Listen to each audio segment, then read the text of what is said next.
All right, so we started. So actually, the first thing that I wanted to add. Actually, I guess we should introduce ourselves first, huh?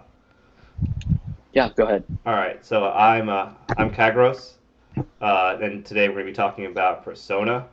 So just a quick rundown. I have played Persona 3 first, then Persona 5, and then I've recently just finished Persona 4. So that is my Persona history. I've played other SMT games, but I think they were all strictly on the Nintendo DS. Gotcha. I am Juicy Samples. I have played Persona 4 and 5, and I guess Royal. I didn't play Golden, so I think that's a really good distinction to be made. What Oh else? no. Yeah, that's about it in terms of Persona. Okay, I am IDK. I've played 5, watched 4 multiple times, watched Golden several times, and watched 3 once.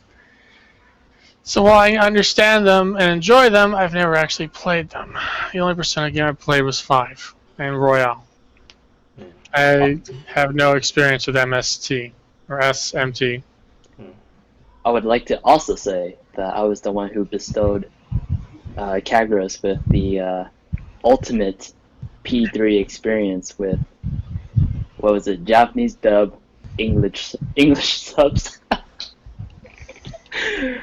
uh, Absolutely, and I think, I, actually now I think about it, I think I've played all the Persona games with the Japanese dub. I have not played a single Persona game with the English dub. interesting. Okay. Okay, and then there is one more question that we need. What should we title this? Like, what should we title our podcast if we end up, making it more than one? The title shall be Persona Royale.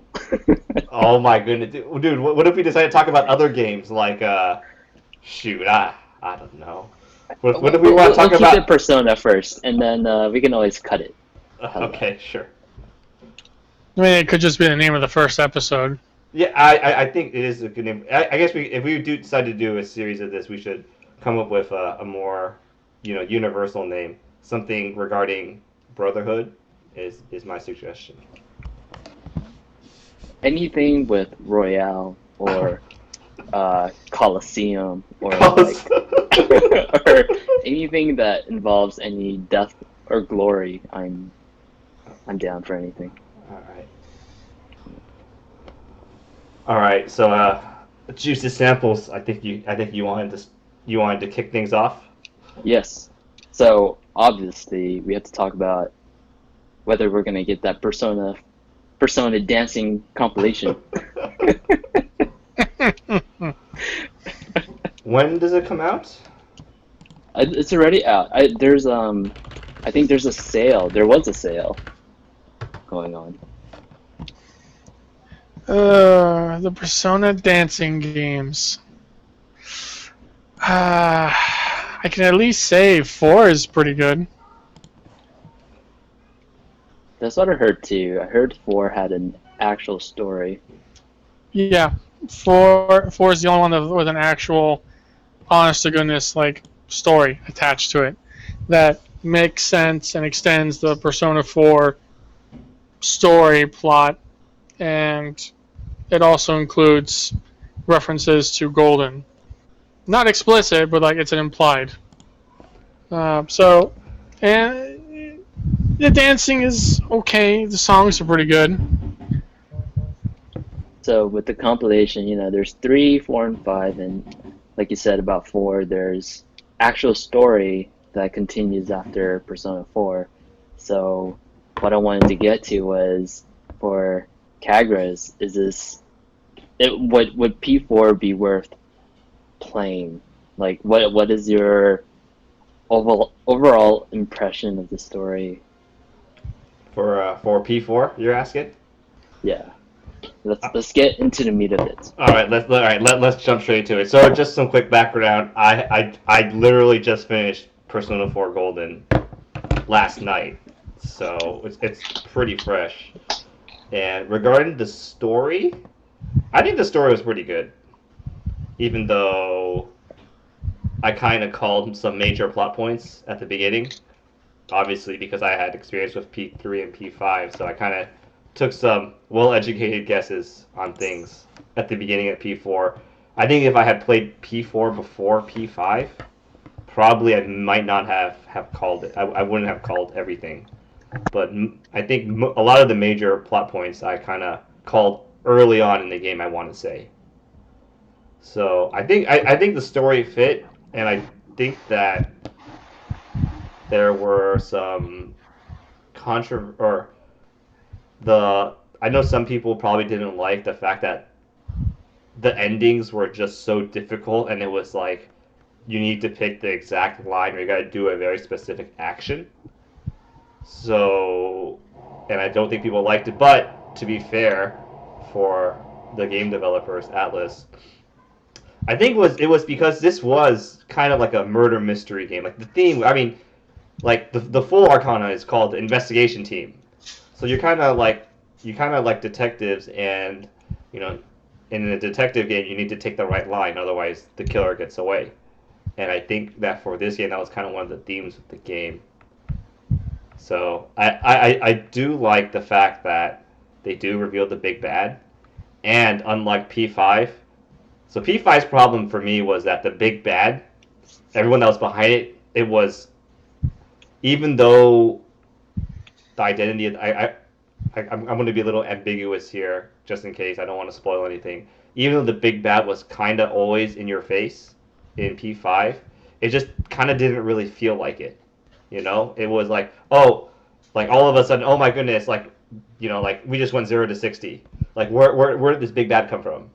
But like in kind of like in P5, in P4 it's a little more subverted, and in P3 as well, it's also like it ramps, the progression is better. But like in P5, I know my impression was that here is the big bad, and all right, I guess we got to go beat him now, even though we spent the whole game, you know, having, you know, one main enemy, and then all of a sudden there's a big bad, another big bad we got to beat as well. So yeah, I think P4 story was pretty good. Overall, like the main storyline. I think, you know, can we have like a spoiler alert? Because I think it's really difficult to talk about it without spoiling. All right. I think then if that's, I mean, it's this. We are talking about P4 for this one, so Yeah. I think it's okay to spoil P4.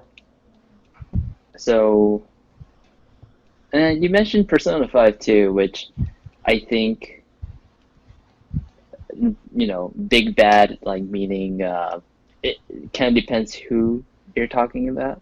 But I think what you're saying with P5 is that there isn't really one enemy, and meaning like there isn't always that one major enemy that you're facing. It's more like you're just playing through the story, and you're just letting things happen as they go. Whereas Persona 4, like you said, yeah, it's definitely an investigation, a Scooby-Doo episode. So yeah, to that, I think it totally makes sense why I think it comes out better.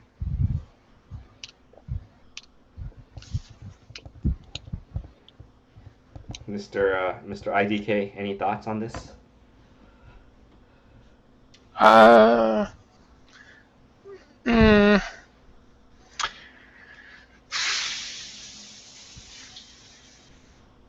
no, not really. It's Persona 4. I just like it. Bonds, Oh my friendship. goodness. That's, to me, that's the reason why Persona 4 is so great. I actually think the story is okay. Like, I don't know, like maybe in terms of a game itself, it definitely got repetitive, but Persona itself is pretty repetitive. Like you always go into a dungeon, you try to confront some baddie from that dungeon, you save someone, rinse and repeat. So to me, there is that Persona fatigue. And yeah, with Persona 4, with such a with such an old game, you're gonna have really repetitive dungeons, and we definitely saw that while you were playing. And to me, that's why I did not want to tune in, because I did not want to experience that. I didn't really mind watching it. It's kind of therapeutic in a way, just watching someone run through the dungeon and battle shadows. It's kind of mindless grinding. But at the very least, if we take a comparison of 4's dungeons to Tartarus from 3, at least they're kind of themed, you know. It's not all just the same kind of. What would you call 3's Tartarus? It's like kind of a bland, just dungeon crawler. Like it kind of has a theme to it. It kind of doesn't. It's just same floor over and over and over for like 100 flights. This at least had colors. It had unique places. The fact that it's just random generated is a little annoying, but at least it's better than 3. Yeah. Yeah. So actually, let me be very clear about one thing, since I don't think there's going to be a question about this. With regards to P4, if you have played P5, I would recommend not playing P4, because there are. I just, if you want to play Persona for the first time, don't touch 3, don't touch 4. Just go. Actually, if you want to play Persona for the first time, either start at 3 and work your way up, or just go straight to 5. Do not play 5 like, oh, Persona 5 was great, I'm gonna play the older game. No, don't do that. You're gonna hate yourself. Because unlike most popular games, so Persona itself as a series, I think had 2 major leaps. The first one was from Persona 2 to Persona 3. Like, Persona 3 was revolutionary when it came out, I think. It really, I think, gave a lot of fire to the Persona series. And then, likewise, going from 4 to 5, it was just a huge leap. So many quality of life improvements, and I know that we mentioned, Juicy mentioned that, the Persona 4 dungeons were just terrible, and they were, the dungeon crawler part of it was just completely a grind. But I think Persona 5's dungeon grinding was a lot better. I think it had a lot more variety. It wasn't as tiring right away, and obviously it's because the way they split, palaces in one, and then the random map is in another one. But I think we can go more into it later. But I think a lot of it had to do with actually catching the personas. So, like, whenever you fought a persona, you had a chance to actually get that. But when you fight the shadows, and then you need to go through a shuffle time, and you won't even know which persona you're gonna get. And I think that the whole, fighting the shadows are the personas in P5. I think it really, really helped, keep things fresh. And you're like, oh, I don't have this persona yet. All right, I'm gonna make sure to carefully beat this persona. But overall, when I was playing P5, I did not feel the grind as bad, as nearly as much as in Persona 4. Well, I mean, that's because you have the battle bus in 5. No, actually, that's not Royale. true. You 5 Royal. just mow them over. Yeah, it's only in Royal. It's not in there. Even in the vanilla, vanilla didn't have it, but still, vanilla. The grind wasn't as backbreaking as it was in Persona 4.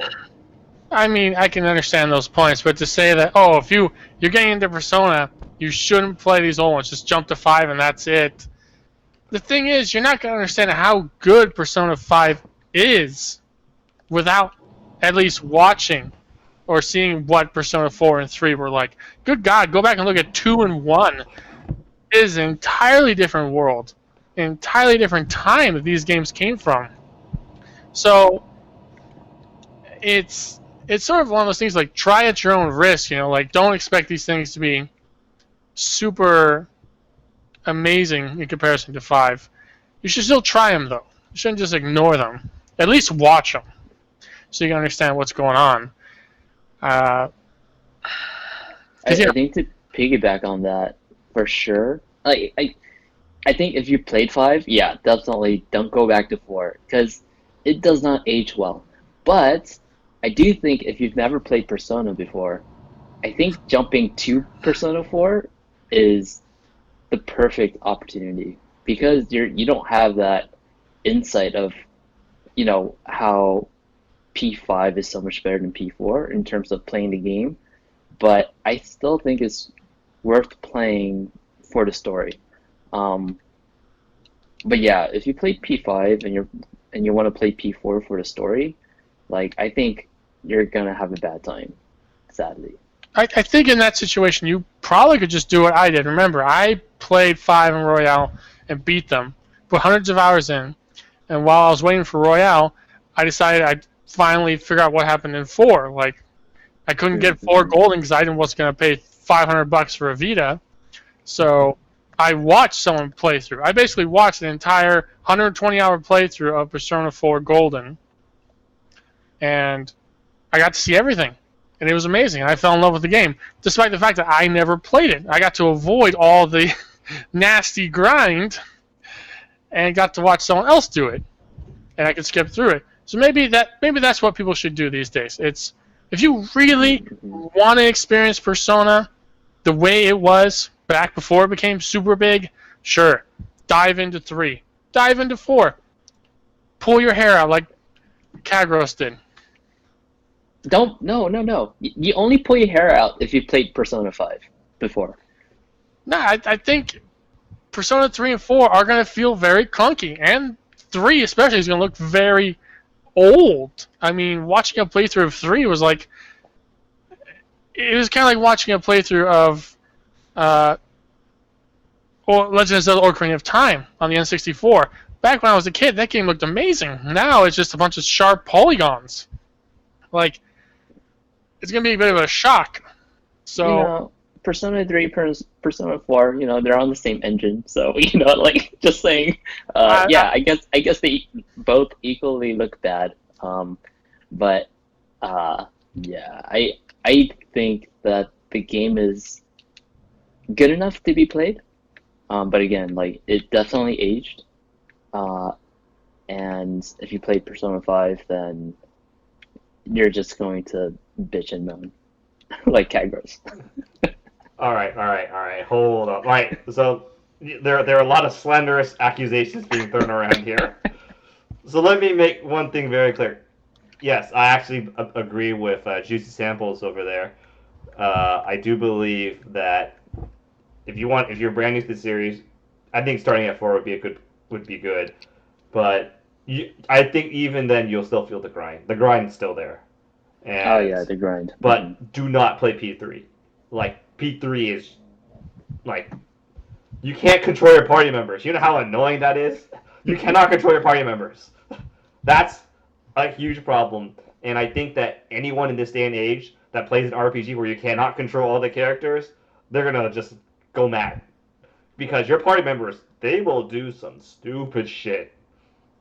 They will do some. Oh my goodness! Like yeah, like you will lose boss fights because your party member decided to attack the boss instead of heal. Like come on. No, sorry. Let me be a little more specific. They will attack the boss. They will attack the boss instead of healing you. You. Like you'll be sitting at like 30 HP and they will not heal you. Like who cares about the rest of the party, right? The only thing that matters is keeping you alive. Because the That's moment you true. die, it's game over. Because your party member cannot your party cannot function without you for whatever reason. They're not smart enough to throw you a revival beating and res you back to life. Like, come on. Yeah. So don't play P3. Just watch it. And I started with P3.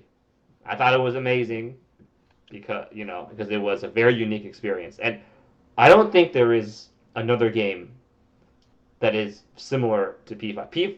Or Persona is a very unique experience. I don't think there is any game like this out there. So even if you start with P3, I don't recommend it. if you want to play one of the P3 or P4, just do P4. Start at P4.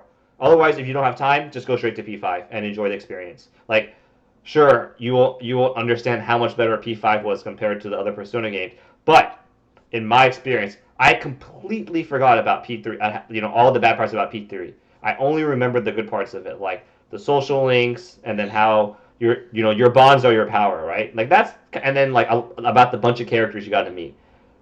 That's what I remember. I didn't remember any of the grinding, any of the bad parts about it. So like even then, like, so you can think of it like P5. I didn't even realize how big the improvements were until I went back and played P4. So and I'm not sure if Juicy Samples if you remember P4, and I don't remember, but when you were playing P5, and I don't even think you were thinking that, oh my goodness, this is just so much better. They made so many improvements to everything. And I don't know if you ever had that, or you're like, oh, this is Persona. This is how it's supposed to be. Because I even forgot that you fight shadows. I thought you fought Personas, and then you recruited them like that. I forgot about shuffle time, all of that stuff. So yeah. Really good points. I think when I was playing P5, I think well, the thing that Persona really stuck out to me is like their battle system with kind of the system where you hit their weak spot so then you can have another turn. And that's what I remembered about Persona the most. And I actually really like that system, and how I did remember with Persona games how important it was to use buffs and debuffs, because I think with a lot of RPG games you don't really use it that much, generally. So to me that really stood out. But other than that, like, yeah, collecting Personas, it's still very, it's across the board with Persona games. When I played P5, I think the only thing that really stood out is like, oh, this is how you now collect Personas. You actually get to converse with them and try to get them to join your team. And it has more of a Pokemon-like gameplay, which I really liked, compared to the previous Personas. Yeah, I think that's the only thing that I can really think of when I first played P5.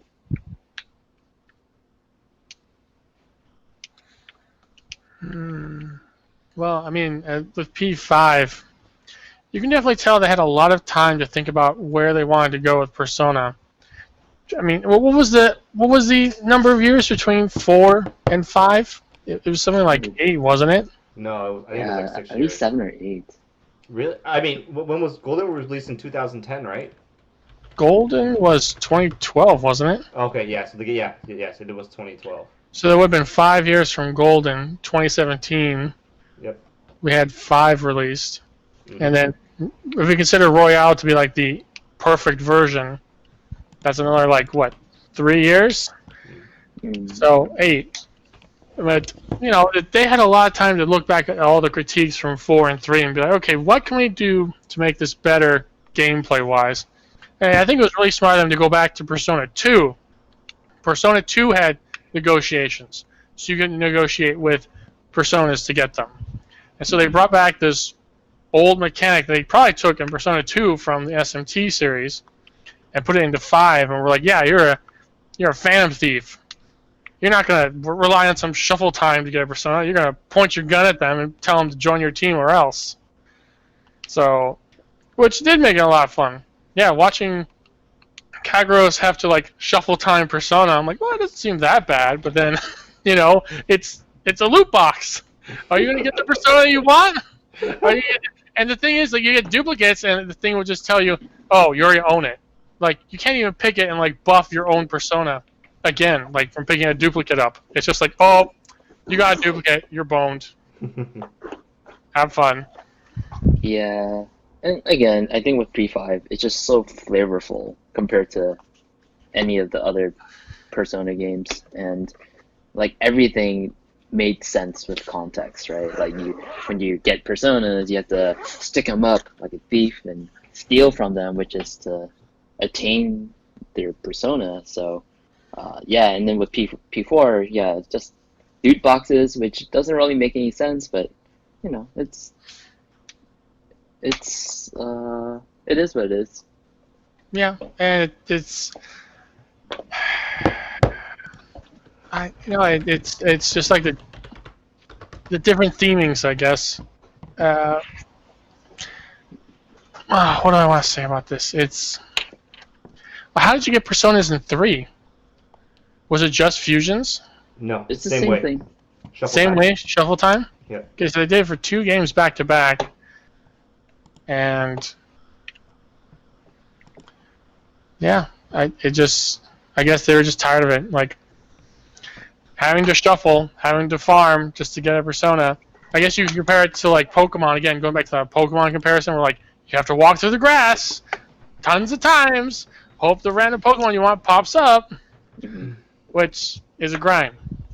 So I guess 5 in that case was more streamlined. So one thing I do want to point out is, guys, it's Persona 5 Royal, not Royale. I know we keep calling it Royale, but it's actually Royal. Let me just correct you guys there. It is Royal. But can't we just pretend we're French and call it Royale? I do not wish to be associated with the French. Then again, Damn, man. damn. That's Actually, rough. sorry. That's discrimination. I love the French. I love You love Napoleon. French fries. Yes, I love French fries, and I love Napoleon. Napoleon was so good, was so cool. Okay, all right. Anyways, so yeah, so I think one thing I did want to ask is there? I said it before. Is there a game that is similar to Persona in any way? It's unique, right? Like we brought up Pokemon, right? Collecting monsters, like that's one aspect of it. But is there really another game that comes close to Persona, outside of the SMT series, obviously? You mean gameplay wise? Gameplay, yes. I guess you could say gameplay wise, yes. Not that I can think of. Like, I'm sure there are RPGs that have very similar battle system to it, but it just doesn't have that social aspect. Or what I mean by social is it doesn't have that dating sim aspect. So maybe like Three Houses, but not. That's after Persona. The only thing I can think of that would actually be similar to Persona that's relatively kept step in step with it through the years would probably be the Trails of series. You know, Trails in the Sky, Trails of Cold Steel, Trails in the Blue. Like, they have a system where it's turn-based combat, you want to hit enemy weaknesses, you have spells as opposed to Personas, and you can spend time with certain characters to level your bonds with them. And you can romance people. It has that social sim aspect. But it's not as thoroughly developed as Persona. Isn't there a game? I know we played this. There were 2 games of it, and I think it was on the DS, and it was like witches and stuff. Do you remember that game? What was it called? It was the dating sim too. Yeah. Luminous Arc. Yes, Luminous Arc. Luminous Arc is very close to Persona, and in that regard, kind of, it's turn-based, but it's on an open grid system. Yes. And you can form relationships with one of like 9 characters, and yeah, it's kind of similar, I guess, in the social system, but it's not based in high school. It's just like you're a dude, and you're allying with these people against like an evil empire or something, and you have the power of the witches on your side. You can spend points to technically romance them. You hang out with them and learn more about them, and then like the final option is the romance one. And there was Luminous Arc 1, 2, 3, and then they made one more. I don't remember what it's called. I actually played it, which It had the same theme, just was like a different universe. And then that company went bankrupt. They died. So, won't be seeing any more of those. So one thing I do want to ask is, what about? Have you guys played the Suikoden series? I played one game on the DS. Suikoden. Is that the one by Konami? Yes, and I like most of the games, you try to collect like 100 heroes or something like that. But I don't I know if I don't know if they have a. I don't think there's like a support system or anything like that in that game. I don't know. All I've heard of is that I always call it Pseudokin or whatever. Yeah, But whatever. Yeah. yeah, it's about like you like all three. Oh, 3 games? Are there 3 games? Or is No, it there's 5, dude. I know the creators left Konami and they started a Kickstarter, so they're making a new one. They'll have the same. There'll be like a spiritual successor to it. But all I heard from that game was it has a pretty good story, but you spend most of the game just collecting team members, and you have up to like 103 Hmm. individual unique characters, and they can follow you from game to game, where you get even more. Hmm. So I guess you could form bonds yourself to those characters. Like, oh yeah, I really like so and so, so and so, and so and so. I'm gonna bring them with me and always have them on my team. But don't know if there's any social sim aspect to that. So I actually just typed in Google just now. Are there any games similar to Persona?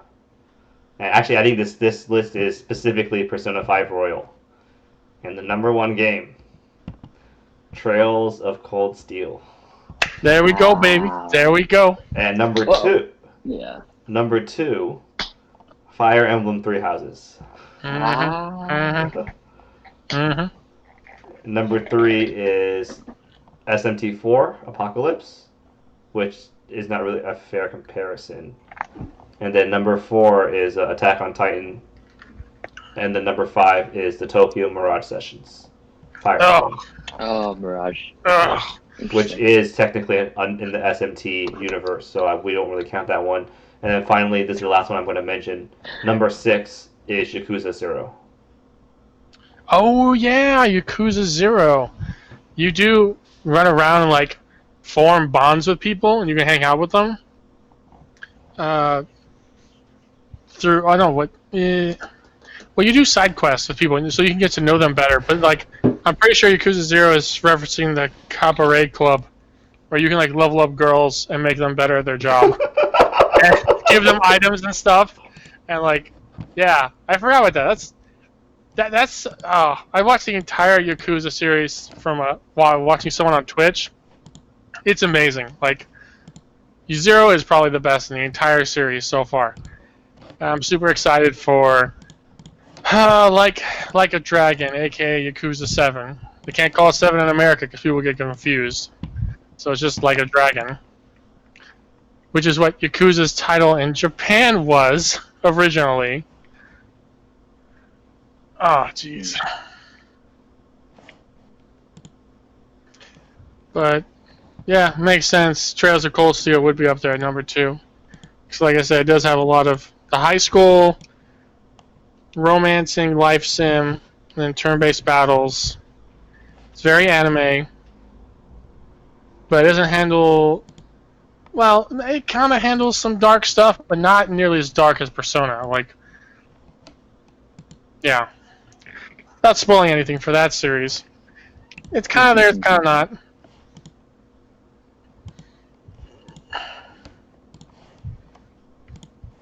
But now, for a question for you guys, we've handled the combat aspect of Persona pretty thoroughly by this point. What do you think about the social link / confidant system between 3, 4, and 5? Oh, the system. The actual systems themselves, you know, the everyone's going to always have difference of opinions on the characters. You know, some people will love a certain social link from 3 or 4, while others will love a confidant from 5. But there have been changes made to the system over time. I want to know your guys' opinion on whether it was a good idea to remove certain aspects from the system or not. Now, I'm referring to, and Phil will probably know this better, in 3, and actually in 4, but mostly in 3, if you don't spend time with a social link, the social link can be broken. Or if you choose the wrong option too many times, they can like get upset with you, and then your link with them dies, and you have to like reform it before you can progress. And if you wait too long, the link can die permanently, supposedly.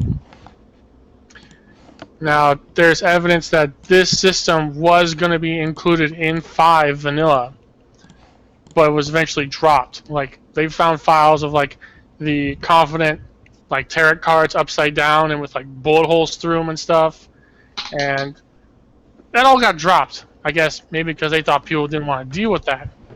Well, my question to you two fine gents is, should we have had that sort of system where you're punished for not spending enough time with certain confidants if you haven't maxed them yet? Was it right for them to get rid of it?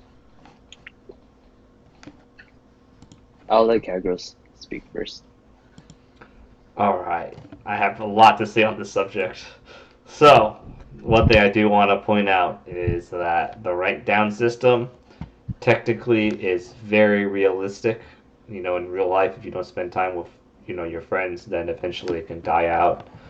But I understand why they got rid of it in P5. Like, I don't want my work to, everything in the game to be to just get wiped out completely. And I know that in P4, I's Persona social link, I think I was the only one that could be broken in P4. But like, you got to be really careful because you pick the wrong one. You know, if you pick the wrong one, all you players are just gonna reload. They're not gonna keep playing. They're just gonna load back to the last save and pick a different option, right? So like, Yeah. there's while it's realistic, you gotta think about what would a gamer do, and I think good game design. I think good game design. Ideally, the point of good game design is to have good end user experience. Actually, I think this is just good design in general, not just for games. But anyways, like the whole good game design means you make mechanics that are enjoyable for players, even though it may not fit the theme or it may not be realistic. You gotta understand what gamers are gonna do, and so if a social link is going to be broken because you made the wrong choice, gamers are just going to load back up. They're just going to load the previous save and get to it, and they're going to be super frustrated if they hadn't saved, you know, in the past half hour. And I know most gamers they save, every 5-10 minutes when they can. But there are some guys that are like, oh, I'm just so into the game. I'm so into the game. I forgot to save. And then you're like, oh, right, great. I lost half an hour of progress. Wonderful. I'm gonna turn off the game now. I'm just gonna take a break now. So while I believe that it's realistic, I think they made the good choice of removing it from the game. Now, IDK mentioned the social link, the broken social link part, but one thing that I do want to point out is that in P5 they made a I'm pretty. I'll need to look this up to be sure, or you guys can correct me on this. None of the social links were really dependent on, or none of the social links depended on another social link to unlock. So in P4 Golden, when I was playing, it took me forever to unlock I. And I was looking at like what people did, and they could spend time with I. So I'm like, who the hell is I? How do I get her? Turns out she was locked behind a social link that I never used. And I think that by removing that and having either be story driven to unlock them, rather than have an optional content to unlock other optional content, like that's not. I think that was definitely an improvement. By far, P5 obviously had the best confidant system in my opinion. While I did miss like ranking down, I don't think it would have been a good gamer experience, and I think that's why they took it out. I think I mentioned this to you guys before as well. Like I'm like, oh, they don't have the rank down, but it kind of made sense. And then P3. One more thing is that P3, I believe that the romance option in P3 I think came at level 5. Let me make sure. I think it came at 5, and when you started romancing someone, you couldn't hang out with any other girls, I believe, or any of the other romance options. So they really gated it. So they kind of removed that in P4, and that's definitely better.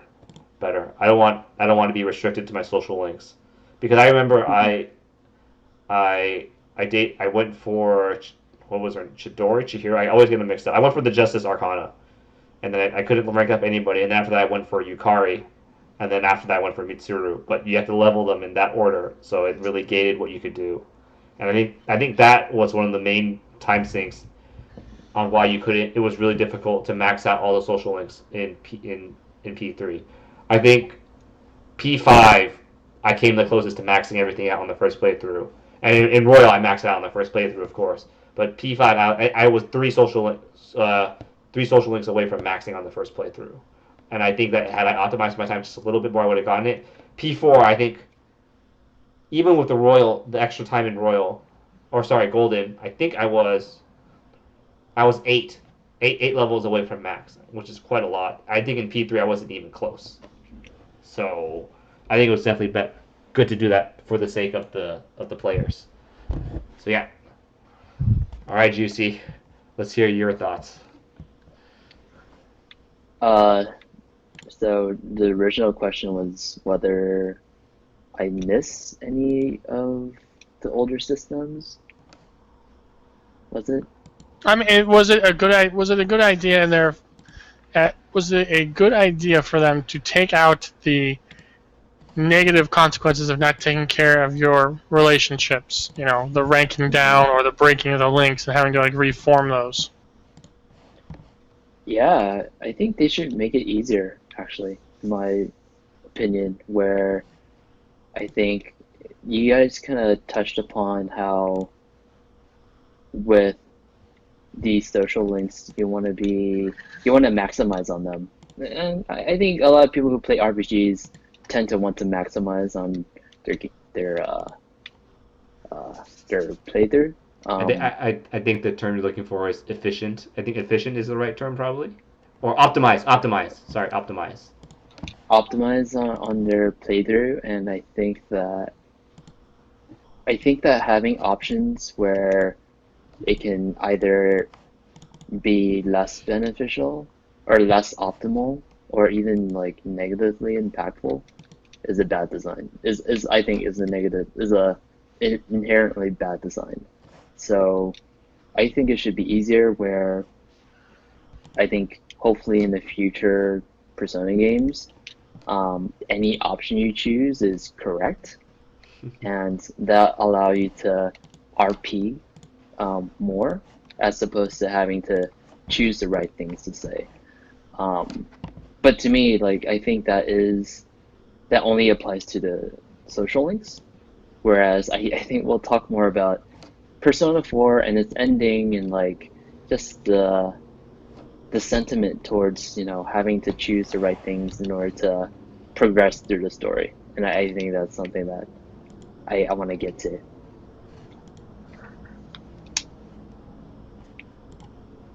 All right, IEK. Want to know your thoughts on it since you brought it up? I think I agree with the both of you that it was a good decision to remove it, because just watching gameplay of 3 and seeing how much time you have to pour into your social links to ensure that they don't fall apart, it kind of punishes you for wanting to start someone up maybe for the benefits for the personas, like leveling them or something, and then let's say you get really interested in another social link and you go all hog wild on them, and it's like, well, guess what? You left so-and-so alone. They're going to tell you to screw off. Like, really? Like, I'm the main character, though. Shouldn't everyone love me? What is this? But at the same time, I do think that if they say for Persona 6 they wanted to bring it back in some way, I think they would have to touch on what Juicy Samples said on like sort of optimizing your run on like interacting with people. I would want to have more situations where like if I smartly plan out my schedule, I could actually level up 2 or 3 confidants at the same time. And so therefore you get punished by with a social rank down by not planning to do that. So like if I decide to go to a cafe with a confidant, if I can plan it so that another confidant can also come with us, we can make it like a little party conversation, and I can level both of them up. Whereas if I just simply decide to level one up and I mistime the other one, then the other one like gets dinged a little bit. Mhm. I'd want to have more dynamics in that system. Like as it is now, picking a person and getting to hang out with them and learn more about them, that's cool. But when you have a group of friends like Persona 4 or like a tightly grouped band of thieves like 5, you would expect them all to hang out a little more than they do in the games. Like, why is the main person only hanging out with one person at a time? Why wouldn't he hang out with all of them at once? It's a little strange. So that is super true. I think for Persona 5, the way that Persona 4 does it very well is, to me, I think is through the story, where a lot of the story is just them hanging out, whether that's like hanging out together at Junes or hanging out with Nanako at home because they feel bad and they want to, help out their good friends, the good MC. Um, Yeah, so yeah, yeah. I definitely agree. 4 was on the right path, where it's like these characters are living, they have lives, they're gonna hang out with each other, even with you not being there. And then Persona 5 kind of took a step back and was like, hey, wait a minute, you're the main person. You always have to be the instigator of everyone being together or hanging out. And it's like it makes them feel less alive. And so giving us that option to like solo people if we just want to focus on them, if we have everyone else done already, or if we don't care about a certain social link or confidant, or maybe we're able to like organize our schedule around the other character schedules and have them all hang out with us at the same time. It could be really cool. It could also be really bad, depending on how they handle it. But I think that's where they're going to have to go, apologies, for 6. And I think that might be a good segue for our next topic, if you guys are ready for it. What do we want from Persona 6? I would like to go first. Okay. It's very simple. What I want more waifu interaction. I want my wife tell me she loves me while we're fighting a shadow. She was like, "Honey, heal me, please," or some shit like that. It's like, uh, I honestly think it's low hanging fruit. It doesn't take them much work because like when you play the game in Persona, you enter a special relationship with somebody. The only thing you're really getting are the events. Like it doesn't seem like they're special like when you go through all the story moments, obviously because they're scripted, right? But like when you're in the dungeon, they're just another party member, and I think that they could take steps to make it more flavorful, so that when you are in a special relationship with someone, especially if it's a party member, then it really feels like it. Because even if you're in a special relationship with somebody, you don't get anything for hanging out with them, and I think that would be a good way to explore kind of like it's basically like a social like a confidant plus, or it's like a level 11 kind of thing. Like everyone else goes to 10, but because you're in a special relationship with somebody, you get to go to 11. And I just wanted to start out with this. You guys can take your turns, and then we can come back to me. And I will come up. I will tell you what other things I think I would like to see. But by far, I think this is one thing that they can really improve on. Like I want my special. I want my boo to make the other party members go, "Oh my goodness, this couple is so cringy. Why are they in our party?" I want it to be. I want my fellow party members to just get the chills whenever we fight. That's what I want. uh, I'd be happy to kind of touch upon that. I think it would be more fun to have a better dating simulator for actual dating, whereas I think you brought it up with like Persona 3, where you can actually date a confidant or a link at level 5. I think they should do that, where you can date them early on and then be able to really explore their background if you're dating them, and get more get exclusive content if you're able to date them, um, as opposed to if you're not. So that's kind of my feedback when it comes to dating. I think I think it would be a terrible idea if you can date your party member, and that gives you like special perks, because then I'm pretty sure because of that you're gonna ask yourself, oh, how can I optimize on this, right? Like, oh, I would have to date a specific person in order to be better at this game. But yeah. Let me cut in here. Like, just imagine if the bus was locked behind a special relationship with with Ryuji, dude. We would all be crying. Everyone would be dating Ryuji, dude. Yeah, make it genderless, or in terms of dating. You know, the MC should be able to date anyone. Well, If I wanted, maybe not date Nanako, but I'm like, wow. or the kid, or the tower kid, because screw that kid. That kid is stupid. There are no minors, including Futaba. So Hey. Oh, now hold up. Got you. Got him. Now hold up. Bear trap. No controversial statements like that. Hey, but for Persona 6, what might happen is it might be for an older audience. Someone for people who grew up with the series. It could be something similar to Catherine, where you play in your late 20s. I think that would be super interesting. Maybe you're not in high school anymore. Maybe you're in college, and I think that's even more interesting. I could definitely see that, although I do feel like the issue with that is Persona was always made as a spin-off that just focused on high school and high school life. Like, at that point, you're treading into SMT territory, and it's like, should Persona be allowed to go that far? I don't know if the old guard who are making it would do that. I feel like newer, younger devs would be willing to take that risk and push it further.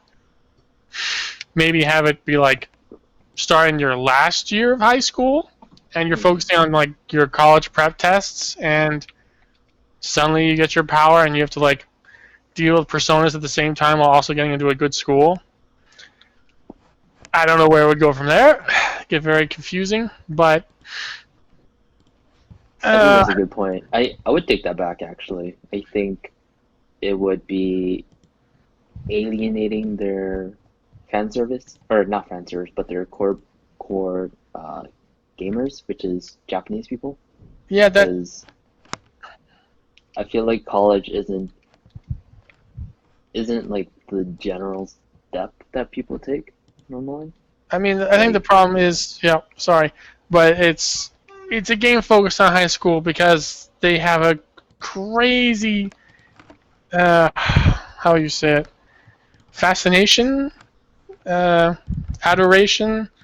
They're really hooked on their high school life. It's like the most important years of their life, and after that, it's just like it's all downhill. So Yeah, for them exactly. to be able to play a game where they're back in high school again, getting to do everything they did, for them it's like, well, yeah, this is the best. Why would we go anywhere else? But for us in the West, it's like, come on, we've been to high school 5 times already. We're kind of tired of high school. For most of us, high school wasn't that amazing. It was just a phase, a rite of passage you had to go through. But getting back to the question, for Persona 6, 7, 8, 99, whatever, well, first off, I'd like to see Nanako come back as a playable character. Just gonna put that out there right now. No. I think she should come back and have a persona, which would allow you to bring back other characters. But that's a pipe dream of mine. I know. I come from Trails. Trails has situations like this where characters pop back from older games and show up and involve themselves in the plot.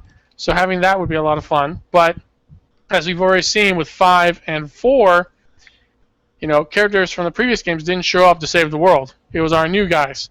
So I imagine with 6, nobody we know is going to show up. Or if they do, there'll be a very, very minor side character role as an advisor, as like a guest character, or an Easter egg. Or an Easter egg. Like there are tons in 5 for Persona 4 characters and Persona 3 characters. But what I want from Persona 6, and I discussed this with Kagros earlier, I don't want a game over when my main character dies when I have other party members up while we're in battle. It's very infuriating to have an attack from an enemy crit you and kill the leader just to have your whole party just throw their arms up in the air and go, oh my gosh, the end is nigh, woe is me. Like, really? What is literally the point of having you guys here if you can't revive me when I revive you? Like, what is going on? Like, it's very annoying. Very annoying. So, I would want to move away from that whole, if you die, game over. Like, make it like other games where if your character dies, you know, your party's battle power is significantly weakened, but you still have a chance to like revive the main character and bring him back and keep going. What else? I think that's a good point. Like I think.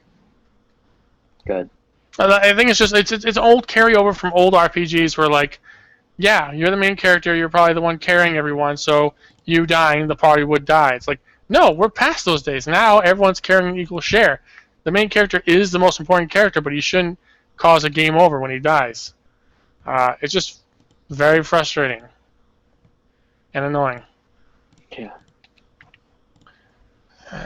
Yeah, I feel like if they were to carry on with that, I think they should have what is it in Pokemon, the item you can hold? Is it like Focus Band or something? Where you last from 1 HP? Your MC needs a few Focus Bands. I mean, technically, your social links are your focus bands. Oh. They I think in Persona 4 Golden, it unlocks at level 11. Where they take a fatal hit for you. I think in Persona 5, I think it's slightly lower. It might be 7 or 8. Yeah. But yeah, it is there, but it's really painful at the beginning. You know, in the early stages of the game for sure. Yeah. Yeah. Especially on the harder difficulties where it's just like you get unlucky because you get hit with a hard crit from a counter spell that hits your weakness, and it's like, you did! And you didn't save, so all that farming you did, bye-bye, out the window. It's like, really? So, wanted them to change that. And then... Yeah, shout out to Anubis. Shout out to Anubis, indeed. Shout out to Anubis. Shout out to Anubis, indeed. You son of a motherfucker. Then, let's see what else. So, Nanako, the main character dying. Anything else in 6? I do think we need a change of place. aka, so far we've had mostly Tokyo or, Tatsumi Port Island, which is nearby Inaba, apparently. So, like, we've had this pretty clustered set of cities. I want Persona 6 to go like Hokkaido. I want either go high north or low south. Hokkaido or Okinawa, one of the two. Get us out of like central Japan. I think it could be really interesting. You have some unique stories you could tell in each region, and you could have some characters you wouldn't normally see in like Tokyo popping up.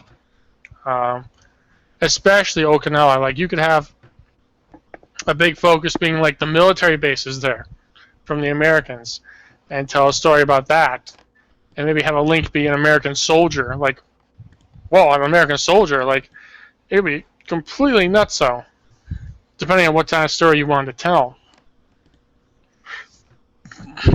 I mean, I think it's right for them to do Tokyo, because they didn't have Tokyo before. So I'm glad they did Tokyo. I don't think they've repeated cities. Maybe for Persona 3, maybe that was in Tokyo, but you never really got that sense, I think. Except for going to like an outdoor plaza or going to a dark alleyway or something in Persona 3.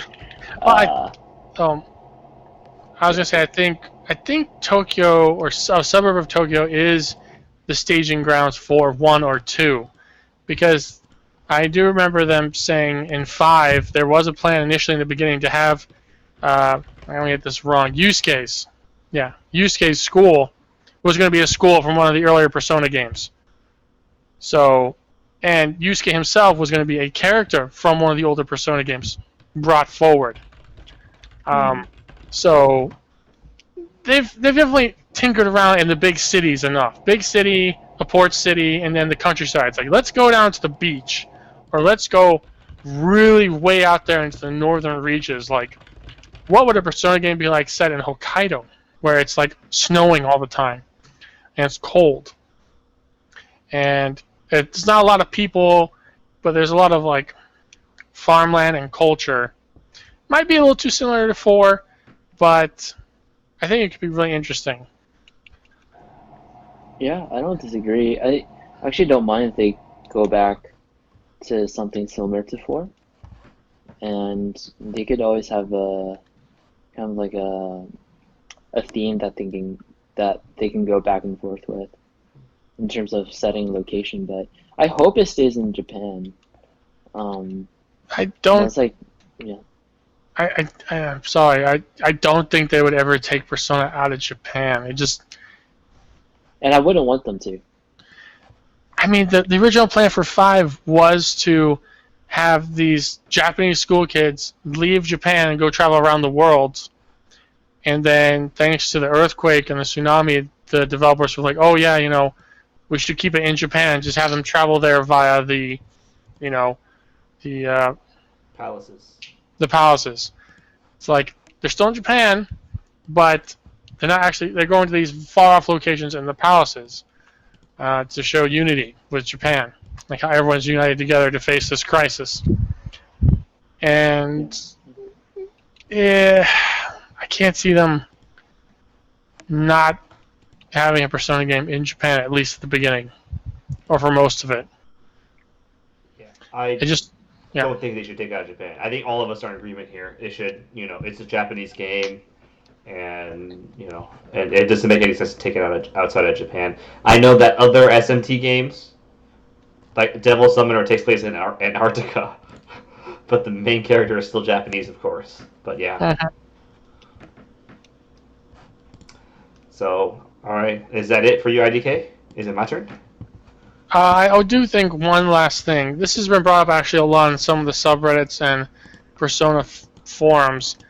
A lot of people are clamoring for the next Persona 6 main character to be a girl.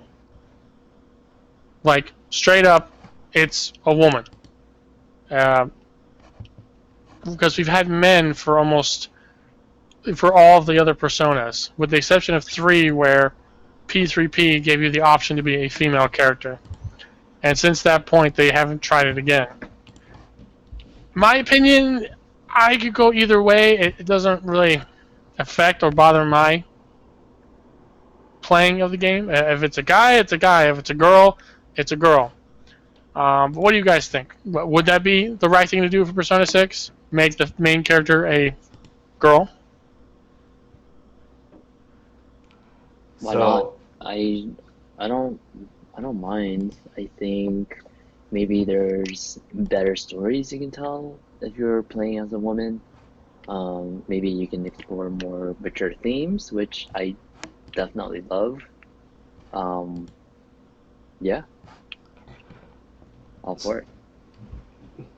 I'd be okay with it as well. Like, I don't give a crap, but if you're gonna make a female protagonist, I believe it should be an option to make her a lesbian too. Why is that? I think that's actually too common of a theme. I'm really tired of that. Really? No, I think it's just like in Fire Emblem Three Houses, right? If you're a female protagonist, you can date basically anybody. But I do think one core part of Persona is the dating simulator, and I think the target audience for these games is still men. So I do believe that if they were to do that, I think they should make basically anybody a dating option. But I do think so. One thing that I do know, or I would rather have it be like P3 where you can pick. I think that'd be a lot better. because that way everyone gets what they want. Otherwise, if it's like Fire Emblem, and you're like, oh, by the way, she's a girl, so you can date girls if you want, or you can date guys. It doesn't matter. It's up to you. But I do think that if they were to do it, I think they should just split it. And even if they do split it, I do think that they should have both options. So if they split it and they have a guy, then the guy should be able to date anybody, just as if the girl can date anybody they want. It's up to the player. But I think the reason why they choose the male protagonist first thing is that they're like, all right, the target demographic for this game is male, so therefore we'll make it a male so that most of the players will identify as that.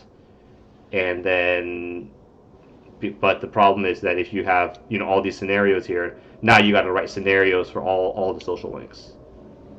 And obviously I'm not a game designer. I don't know how much effort goes into writing this, but I would assume a good amount, considering the fact that they did not allow players to pick the gender of the game, even after they did it in P3.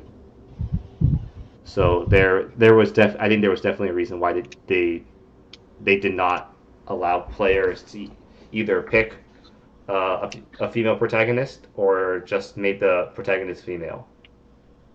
So I think there's a lot of factors in there, but I honestly don't really care what the gender is. But yeah. Yeah, I can see that, because thinking back to another game that was originally male character only, and then with the re-release in America became male or female, this being Digimon Cyber Sleuth. Big issue with that game was you could pick a female character, but all the text and dialogue referenced you as a male. They didn't change it for the girl, which seems like a huge oversight.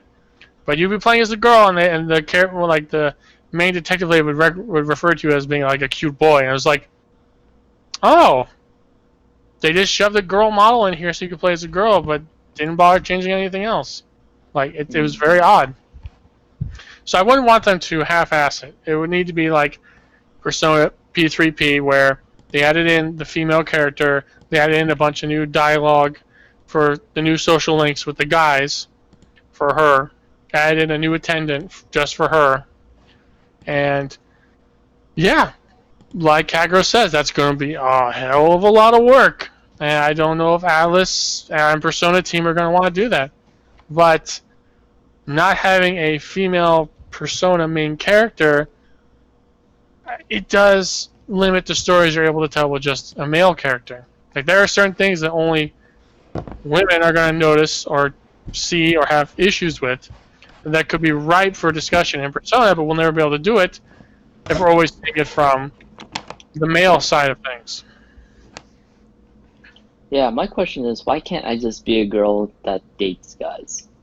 I don't mind. I think that's really interesting. Like, I personally haven't dated guys before, so can't really say what that's like. But it'd be interesting to explore that perspective. And I feel that if there were any game that would do that, I think Persona would do it pretty well.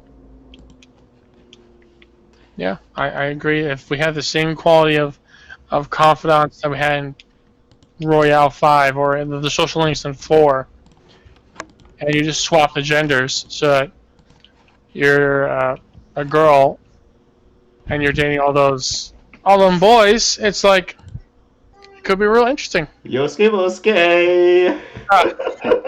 Yosuke Bosuke! Yo, I love Yosuke Bosuke. Yeah, if you could date Yosuke, they're hard at work at restoring the Yosuke romance in that game. Oh my goodness. Wait, what do you mean, restoring? They looked in the files when the game first got released, like on the Vita.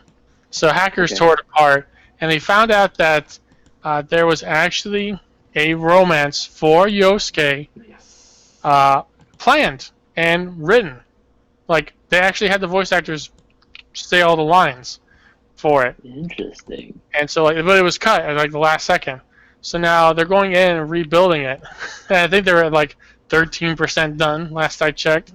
So at some point in time, there might be a mod for Golden 4 on Steam to restore that romance. That's pretty cool. Yeah. I mean, to be honest, if I was if I got to play as a girl and I had to pick one of the guys to date, there's no question about it. Kanji must be protected. Kanji. Kanji I would must be love to protected. date Kanji. So. At all costs, he must be protected. Kanji would be so cute. Just seeing the way he blushes and flusters up. Absolutely. Hey, Kanji-kun, make me a doll, please. I want a doll too, man. Come on. Alright, we gotta talk about characters now. You talk about Kanji, I gotta talk about my boy Kanji. Kanji. Best boy Kanji. Second boy is Yosuke Bosuke. Yosuke Bosuke. What is your guys' opinion about Yosuke Bosuke versus Ryuji? Okay. Actually, if you don't mind, I'd like to go first. Yeah. Go first. Go ahead. All right. So basically, I think Ryuji is a combination of Chie, Yosuke, and Kanji all bundled up in one. He's as dumb as Kanji, or he's as quick. He jumps to assumptions just as fast as he jumps to conclusions. No. He's a pervert like Yosuke. He shoots, or he just goes straight, just whatever's in front of him, just like Chie. And he has the temper of Kanji. And like that just creates the perfect ball of idiot. Like Kanji's just, I mean, sorry, not Kanji. Ryuji is just, oh my goodness, like that guy is, oh man, that guy's an idiot. He's an idiot. You're taking like all three of the parts that make Kanji, Yosuke, and Chie idiots, basically, right? And you're putting them all into one character. So he's basically them on roids. Yep. Right? Like Ryuji's only redeeming factor is that he's the bus. He's the bus. That's the only reason. That's his only redeeming feature. Like his story wasn't very deep, and we can go into the stories of the other characters, but like in P3, I would say that Junpei, who is who's the role of Yosuke and Ryuji in their respective games, I think Junpei probably, out of the three of them, I think he actually edges out Yosuke in terms of depth of character. But the reason why he had depth of character was because of his relationship with one of the other characters in the game. Interesting. I think he has. Yosuke is pretty. I think him and Yosuke are pretty close, but like Ryuji is just not even at their level, like not even close. And I'll get into more of a reason why about Yosuke later, because especially since you're asking specifically about Ryuji. Go ahead, IDK. Yeah, I'd love to learn more about Junpei. Junpei. Oh, what a clown. But, I remember playing P5 and really enjoying the sort of brotherly bond you have with Ryuji, because he's your bro. He's like your first friend that shows up and takes care of you, and like, you're all alone. Here's this sort of outcast too, and so you're bonded like that. But as the game goes on, he gets a little more annoying. He does a lot of stupid things that kind of jeopardize your operations. You're kind of just sitting there going like, oh, Ryuji, what are you going to do next, you silly idiot? Whereas, and that's kind of like all he is. He's kind of like a silly idiot who's also a thug. You go back to 4 and you see like Kanji, Chie, and Yosuke. And the thing about Yosuke is he fills the same role as Ryuji, so he's like a proto-Ryuji, but he's better. He has a deeper character. Like, there's a lot going on in Yosuke's mind that you find out as you link him up. And, getting to that final link in his chain where, like, he says, like, we gotta be on equal grounds. And, like, as friends, we slug it out. so we can get these feelings off our chest. It's like, that's a real fucking person right there. I felt really fucking bad for Yosuke the entire game. That guy was getting dug and clawed into every day, and he's doing his best to try to solve this murder mystery, try to prove he's worth a damn being cared about, because he felt like no one really cared about him. Like, I feel for the guy. I really do. So, if you're gonna ask me who I'd prefer to have as my bro, obviously it's Yosuke. Like, that's a real human being. That's a person, man. So And instead of Yosuke Bosuke, it's got to be Yosuke Brosuke. it's gonna be Yosuke, the ultimate bro. Hail the ultimate bro. Like, he brings all his problems, but he's real about it, and he'll always have your back.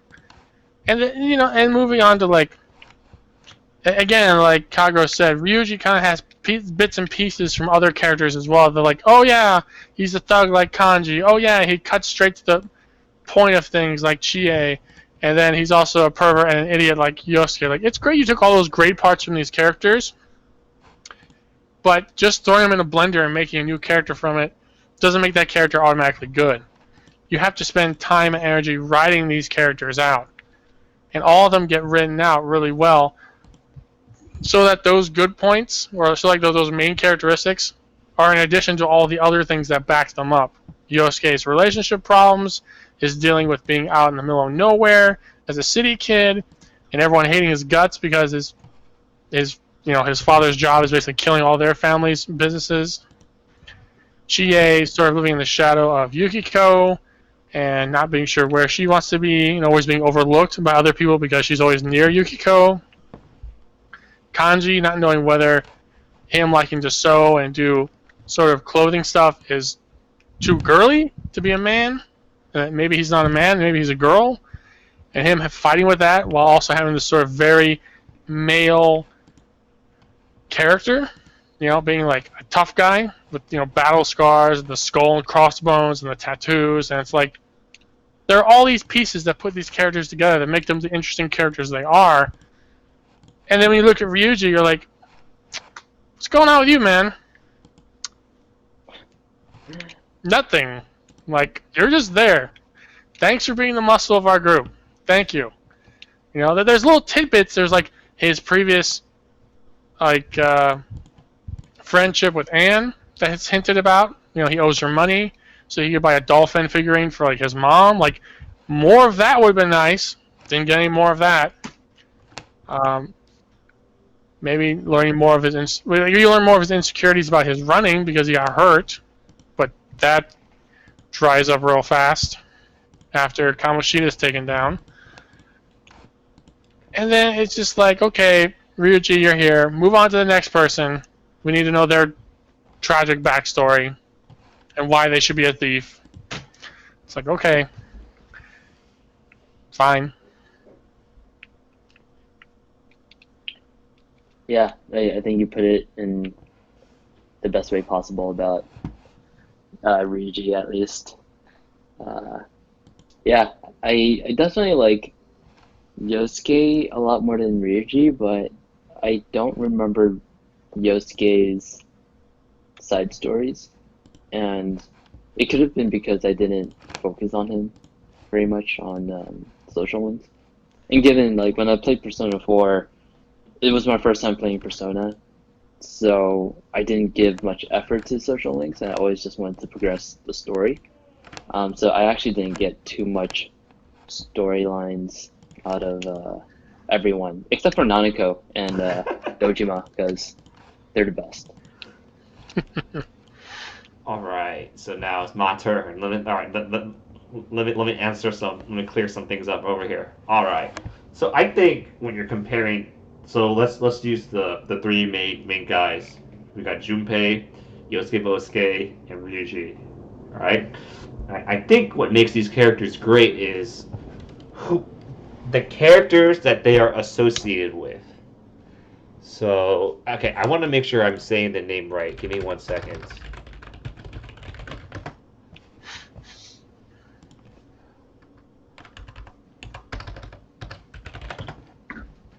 All right, yeah. So Junpei I think Junpei's development is tied to Chidori in P3. Yosuke's development in his story is tied to Saki. Saki, right? That was her name, right? Saki, right? Yeah, Yeah, Saki. yeah. Yeah, Saki. Yeah, Saki Senpai. yeah. Yeah. And then Ryuji's development is actually tied to Kamoshida. So you take, I think the best way to compare the character development is to compare who they're connected to. And the reason why Ryuji's falls short is, first of all, Kamoshida's a scumbag, right? He's a scumbag. He has no redeeming qualities, and he fades away out of the game instantly. And because you know all there is to know about Kamoshida, right? You know everything. We all know it. And at the end of the first palace, you know everything about Kamoshida, right? It's not like we learn anything more about him afterwards. So literally, Kamoshida's development is just done, right? And then you go to Junpei and Chidori ends up is actually is from the rival squad, right? And then you see her struggle, where she has her own teammates, but then she's struggling, she doesn't know who to support, and then in the end, I do want to avoid this spoiler. In the end, she makes a decision, right? And then it affects Junpei.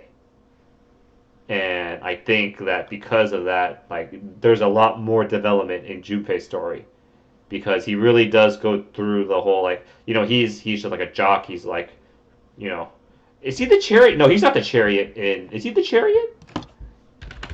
Feels like a chariot. I don't think he actually is a chariot. Junpei? No, he shouldn't be chariot. The chariot in 3 was the track girl. Yeah, exactly. No, she was strength. It was the other. It's the basketball player. It's the other person. Oh, okay. I think. Let me double check. He's not the magician though. It says you're a magician, but magician is your classmate. What the heck? Let me see. One sec. Oh no, that's for if you're a girl. Yeah, because I don't think you can level up Junpei. You can't level up. Junpei didn't even have a social link.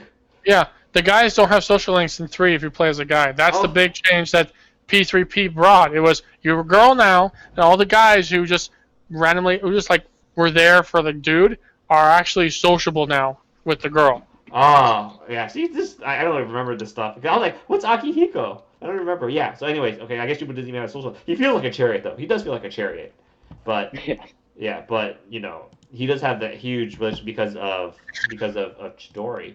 Then you have Yosuke, and Saki, and Saki's different because you don't know anything about her. She gets 2 scenes before she gets axed. Literally, she just gets axed, right? So you don't know anything about her. So then you find bits and pieces about her through Yosuke, and he uses Saki's stuff to kind of drive his character development. So I think that's the big difference between the 3. Like in Persona 3, it's Chidori is a character we know, and then you get to see her change, and as a result, you can see the changes done to Junpei. And then in 4, Yosuke, it's about a character we don't even know anything about, but then her character gets revealed through Yosuke's social link. But then in 5, it's basically Kamoshida. Everything that Kamoshida done to Ryuji is basically resolved by the end of the first palace. And then it's basically about Ryuji trying to, get back to normal, basically. But there's not really as much character, and just by that, there's not as much character development compared to the other 2, because Kamoshida, he's done, right? I'm sure you can say, oh, it's his classmate, right? The connecting character is actually his classmate, right? But you guys can't name that classmate's name. I don't even know his name. So I think with these 3, it's best to compare the character they're associated to. I think when you look at that, you can see why one of them has really poor character development, whereas the other 2 have a lot more character development.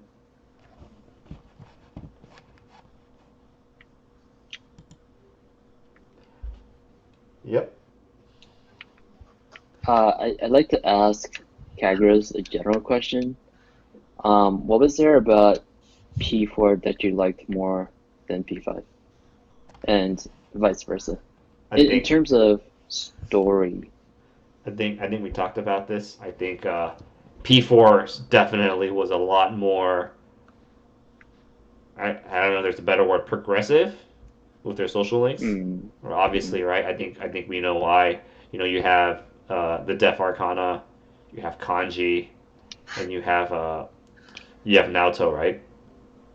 Like these are it's pretty heavy material, right? It's pretty. I think to say the least, it's risky to put that stuff in a video game, especially in Japan, right? Because I think my favorite example is Koe no Kadachi, which drew a lot. Even though it was an amazing manga, it drew so much criticism, and it took that to kind of like, it was just really good. If it was not good, people would have thrown shit everywhere. Well, what is that manga about, or what's the controversy? It's about a deaf girl. A deaf girl? Yeah. Oh. So she can't hear, and then she gets bullied. Hmm. Yeah. So I think it was pretty controversial. So, but anyways, like, I think I think we talked about this while I was streaming. It's the interpersonal relationships versus intrapersonal relationships, right? So I think P4 definitely does that. The bonds and friendships are a lot stronger, whereas P5 was focused on society's effect on people and how it negatively affected people. But P4 was all about overcoming things with your bonds and friendship, or your bonds of friendship, right? So, but Indeed. I do think, despite how personal the stories were and how they felt, I think P5's social link story overall, the writing was just so much better. The writing, the pacing, everything about the social links were just better. Other than obviously the bonds of friendship was P5. I think did a lot better at storytelling because the social links, like the conversations, were longer.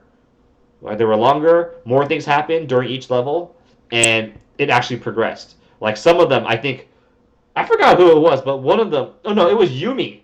Like one of them, 8 was like you go see her. Like I think level 7, level 8. Like you literally go see her, and she's like, I don't want to talk right now. And then next thing you know, and that's a level up. Like what the heck is that? I was like, what the? I was like, what is this? Like what is this? So I think P5 just overall the confidants, the storytelling was a lot better. It was a lot more immersive. The pacing was better, and Mm-hmm.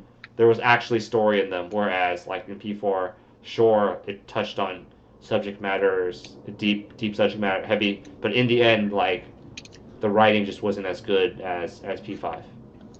And if I can cut in here, I think a big portion of that, at least from my perspective, is that the P4 like main team are actually very appealing to look at while you're like talking with them in like a social link sort of thing. The side characters, on the other hand, are, to put it bluntly, ugly as fuck. Like Mm. I didn't like I didn't like Eri, I didn't like Yumi, I didn't like any of their looks. They all look ugly. They're like country bumpkins. So like for They are in Persona, the country.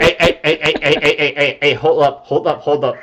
Country bumpkins can be pretty too. All right, they can be pretty too. look, the thing is, Shu ain't winning no beauty contest. Okay, he's a little scrawny guy who like. He's a freaking nerd that doesn't leave his house. All he cares about is studying. Come on, he can do better than that. Okay, Eye's nose is weird. Okay, sorry. The design. Damn. Oh, the mama. What's the mama name character's name? I don't remember her name. Fuck. Like Eri. those characters are ugly. Sorry if you like them. I don't like them. So the fact that Persona 5 had these side characters who weren't part of your party, who actually were cool looking and were interesting, you want to hang out with, like Gun Guy, like Church Girl, like Fortune Teller, like any of them. I'd hang out with any of them over the Persona 4, over the P4 non-main cast, because they were cool. But yeah, like Kagros said, the P4 crew, they're tight knit. They're a family. They can all live together and have like a little family together out in the countryside. That's what they would do. They're all so close together. Whereas the P5 guys are like, we saved the day. Okay, let's go our own ways. But we're still connected, Nakama and all that shit. Nakama. Kizuna. got that shit on lock. You guys are ridiculous. Which rolls into the ending of Persona 4 Golden, the true plus extended epilogue ending that, in my opinion, makes all the other Persona endings trash. And Phil or Kagros got to see that, and it was amazing. It was wonderful. Did you like it? I have no idea what happens in the story. Oh man, is it good? I wish you could have watched me. I think IDK should tell Juicy what happened. Because I think IDK was a huge fan of it. Oh, it's amazing, Juicy. So I trolled Kagros by talking about. Hold up. I trolled him. You didn't troll me at all. Come on. You didn't troll me at all. Man, it sucks that Persona games, the main character shows up, changes everything, makes things better, develops a family and friends and a place to belong, and then they just boot his ass down the line, say, go back to where you came from, don't need you anymore, get out of here, you wild animal. It's just stupid. It's dumb. I hate it. I want that changed for Persona 6 too. I want you to leave your hometown and stay where you go. Anyways, so the ending of Persona 4, you leave after saving the day, and the fog is gone. Everyone's like, bye-bye, we'll see you later, bye-bye. Mm-hmm. And then, instead of going to credits, you cut back to the calendar, and the calendar starts flipping through the days, and it goes to May, and then it goes to black. You come back, and you find all your friends, and they've all changed and grown up over the past couple months while you've been gone. They throw a surprise party for you, and then you're all back together again inside Dojima-san's house. And then Nanako shows up, and she has long hair, and it's wonderful. And you all have a big party, and it's happy time. Everyone's happy, and everyone's back where they belong. And that's how it ends. And it's like, it's heartfelt. It's warming, you know? It's like he left and he came back to where he belongs. And, like, doesn't happen in any other Persona game. Mm. You know? It's like... This is Persona 4 Golden, right? Yeah, Persona 4 Golden, the true ending plus epilogue. So you had to do all of Marie's stuff. And Marie gets included as part of, like, the ending, too. And you see a scene with her, and it's kind of like, oh my goodness, what the heck's going on? And it's just like... You're feeling all these emotions, like you're just so happy that the little family is now back together, and then the game just ends on that. He doesn't leave again; he stays, and yeah, it's great. And they reference the fighting games, so nice.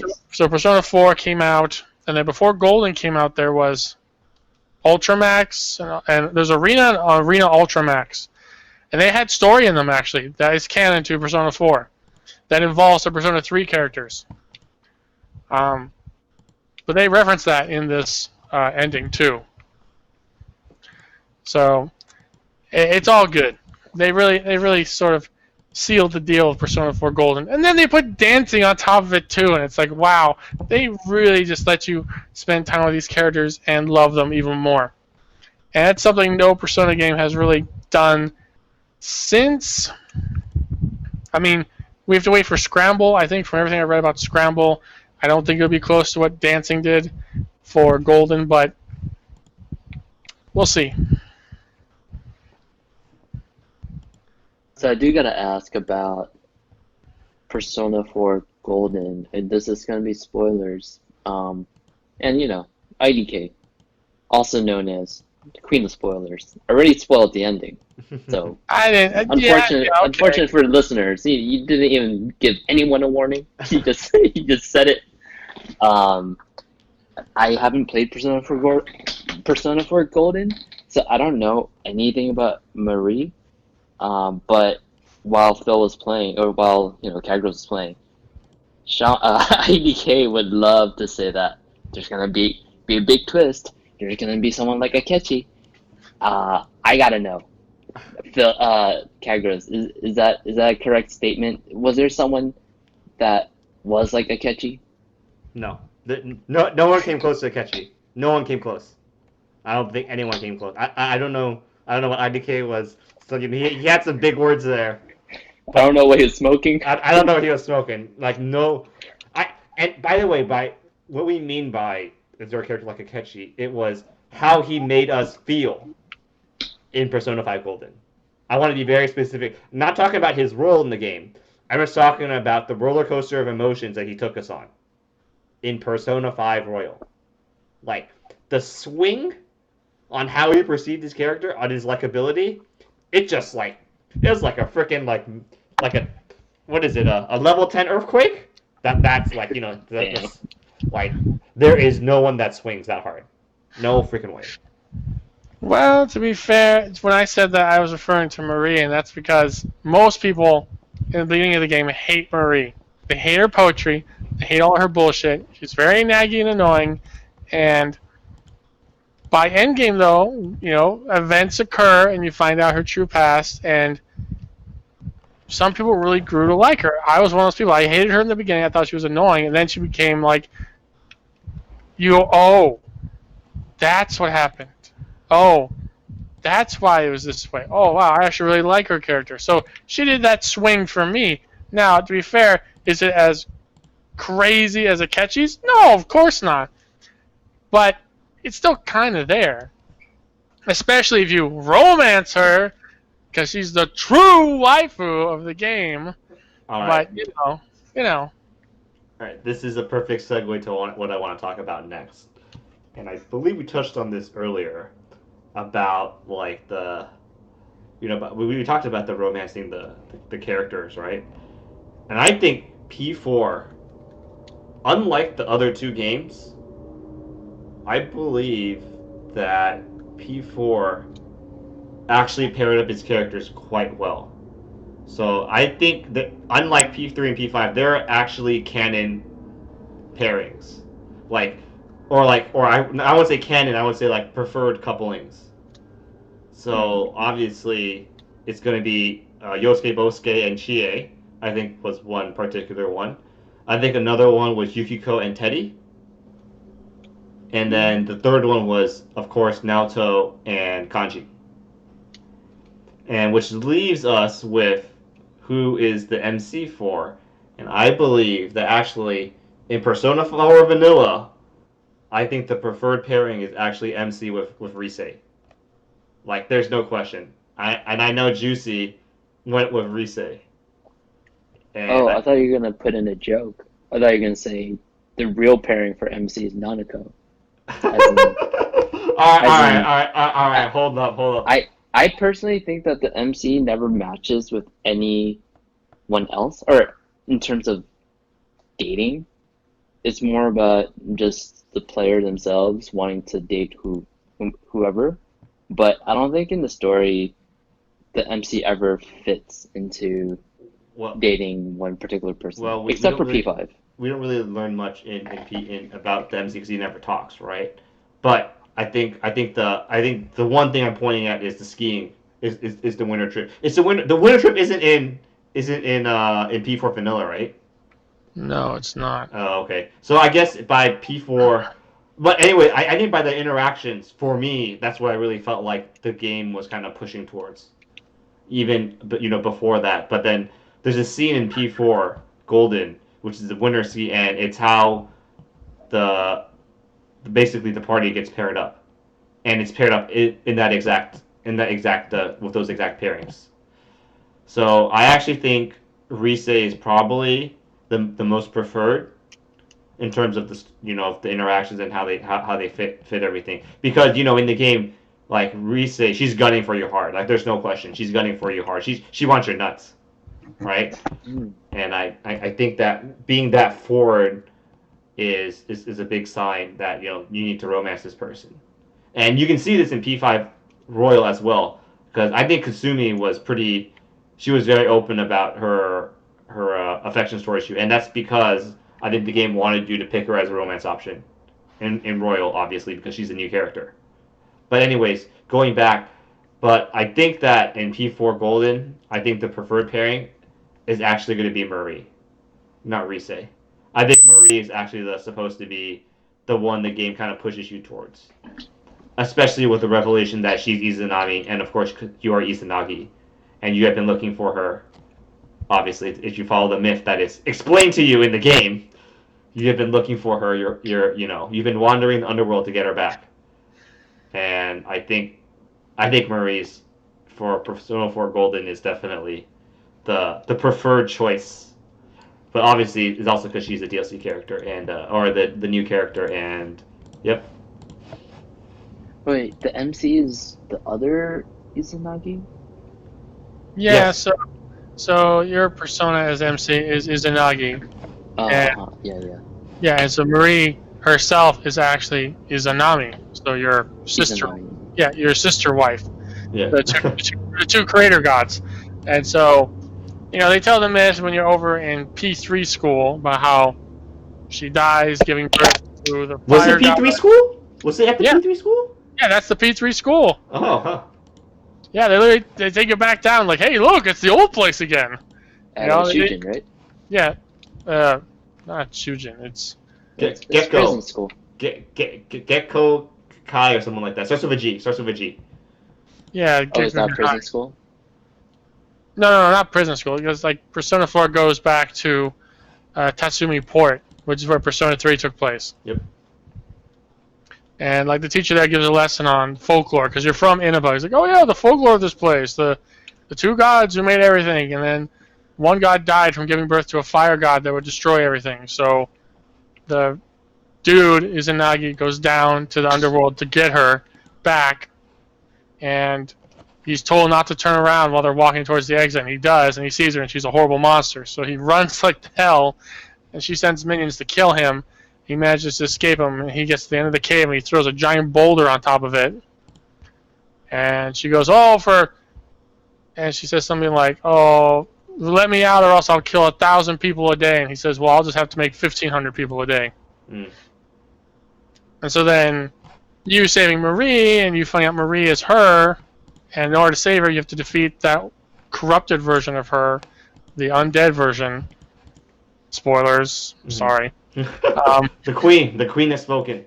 It's, you complete the cycle, you've done the task assigned to you to save Izanami. And that's who Marie becomes. And then she's Izanami no Okami. She's the goddess of the land. She brings prosperity to everyone. And you're Izanagi no Okami. You're the god who brings about the truth. Yep. So You are? The MC is the god? well, I mean, technically your persona It's the persona. Okay. but like Marie attaches onto you like you're married. Like, we're gonna be together forever. It's like, oh, okay. I mean, IDK was like, okay, no problem, absolutely. Reunited through time and space, so we're back together again. Yeah. The real waifu. Gotcha. Yeah. That's why she's the true waifu Yes. / sister. I have but- to agree. I have to but agree with IDK. But we have to remember. Though, Dojima has given approval because Nanako did ask for your hand in marriage. Nanako? She Nanako, She she did. did. She asked if she can marry you when she gets older, and Dojima Aw. said, "Yeah, that's fine." And then he stares at you very viciously, just like, "Once you're old enough, isn't that right?" Isn't that like partially incest? In Japan, I think it's legal. She's her cousin. She's his cousin. They're cousins. I think it's legal. I think second cousin is legal in Japan, Oh, okay. I'm not sure. which is super close, but okay, That's close enough, dude. that's very close. Like fifth cousin's too close for me. Shit. Is it? Is it? Is it? Yeah, fifth cousin's way too close. Make that Please, fucking 10. Are you telling us that one of the people that runs the Beard Papas is not sired from your fifth cousin? No, definitely not. That's my seventh cousin. Sorry. But it's funny to put that in because in Persona 3 there was a similar confidant or social link, the little girl who at the end of hers, spoilers, wants to marry you too, but she's moving away. She's like, "Oh, we'll promise to get married when I get older." And then you could talk to her dad, and her dad's like, "I don't approve of you. Why would she want to marry you? Get out of my face." And I just thought it was a funny throwback to that. Which, and then, of course, 3 had it, 4 had it, 5 has it with Sojiro, and Futaba, you decide to romance her, and he's like, don't go after Futaba, please.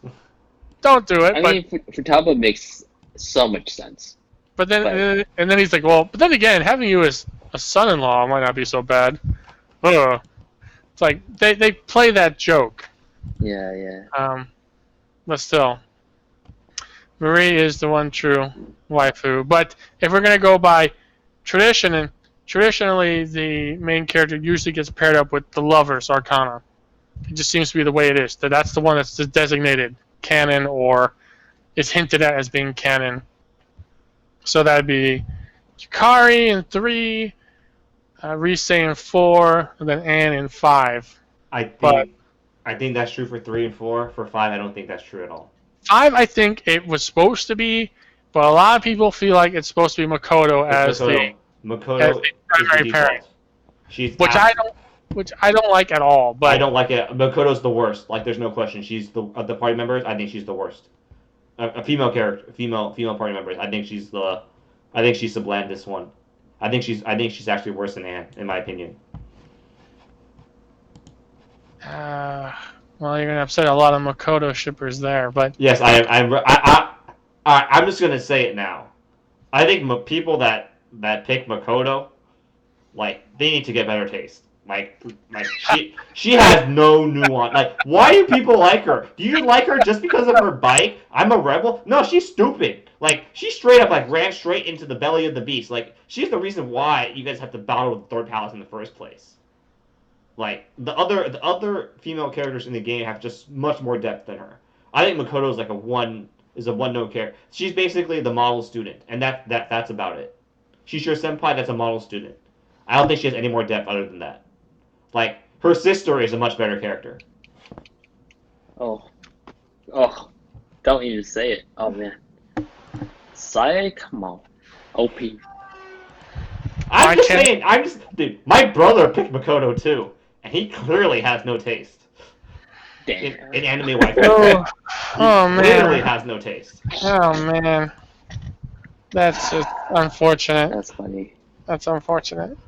Obviously, going with Haru is the best option. Hey, you're free to pick whoever you want to romance. But I think Makoto's the worst option in P5.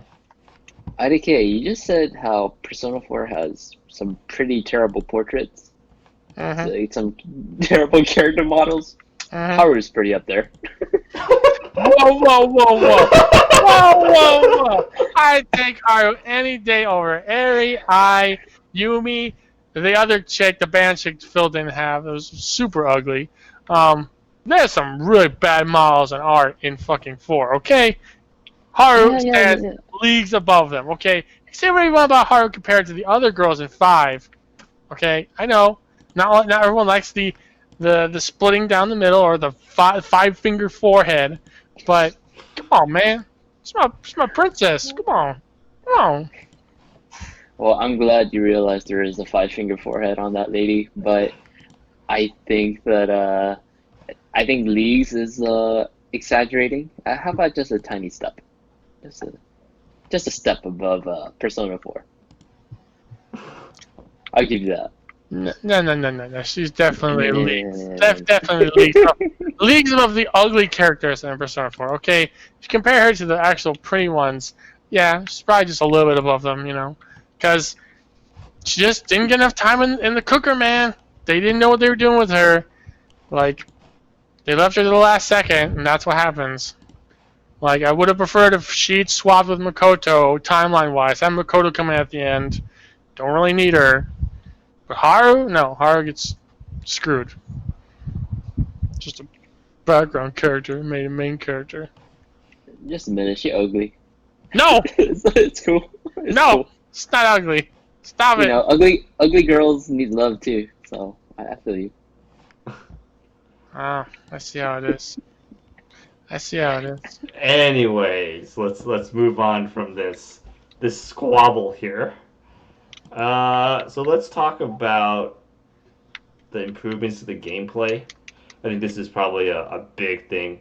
The improvements to the gameplay in P4 to P5, as well as specifically the improvements from the social links in P4 to the confidants in P5. So I would like to start off by saying that I think it was great that they changed social links to confidants, because now your confidants, when you rank them up at certain points, you get benefits. And I had always, when I was playing FIFA, I thought that's how it worked, but no, worked previously. But no, like social links, if they weren't a party member, they just give you extra fusion XP, and that's it. They don't give you anything. So I think they obviously made it worth it to optimize your social links because you got benefits from leveling them up. And unfortunately, if you didn't level up certain social links, there was no way you were going to max out everybody. And I'm talking about the temperance and the fortune social links. Like you need both of them if you want to max out your social links in those games. But I think it was a very welcome change because, not only did these characters give you your normal fusion XP, but they gave you either in battle effects or effects that would help you with your daily life. Yeah, I totally agree with that. I think that's that's why Persona 4 is so dated in a way, because there is no award for ranking up the social link. P5 is definitely more valuable to do so.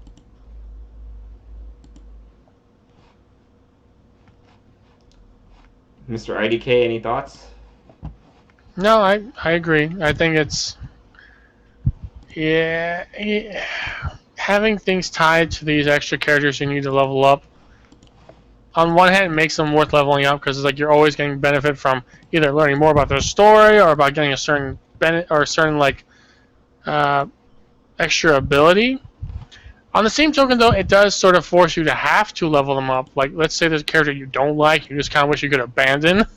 You can't do it because maybe they have a really powerful ability tied at like level 7. It's like, I have to spend time with this dumbass motherfucker to level 7 to get this ability before I can peace out and just leave him there to rot.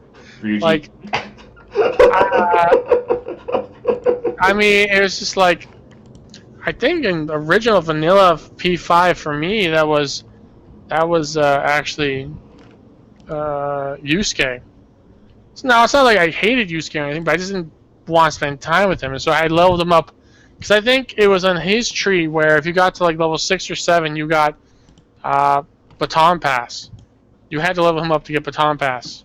Every character you have to level up to get Baton Pass in vanilla. Okay. I think it was at level 5. No, maybe not that high, but it was there. Yes, every character you need to level up to get Baton Pass. It's like I just remember leveling him up to get the Baton Pass, and I was like, oh, okay, I'm fine, I'm done with you. Like, I'll leave you for later. It wasn't until later when I realized he was actually such a great character, but it was like that grind, having to level stuff up so I could get the ability I want. Kind of cheapened the characters a little bit. It's like, oh, you're a stat stick, I need to, or you're an ability stick, I need to level you up so I can get the ability. Screw your personality or your story or whatever. I don't give a shit about that. But there weren't that many characters like that in Persona 5. All of them were pretty entertaining to hang out with, and so it made it worthwhile to level them up and get those abilities as well. So, yeah, I think when I was playing blind, when I was playing Persona 5, I was playing kind of blind. I think I looked up a guide to pick the most optimal choices for the conversations, but for the most part, I played it blind, and luckily, like I said, the two most important skills I feel like for maxing, they were locked behind characters that I actually picked. So like Kawakami, right? Like I think she was probably one of the first ones I maxed, and thank goodness it was because of her what you get at level 10. And then Fortune I kind of maxed in the middle, but then I quickly realized how strong her level 9 was.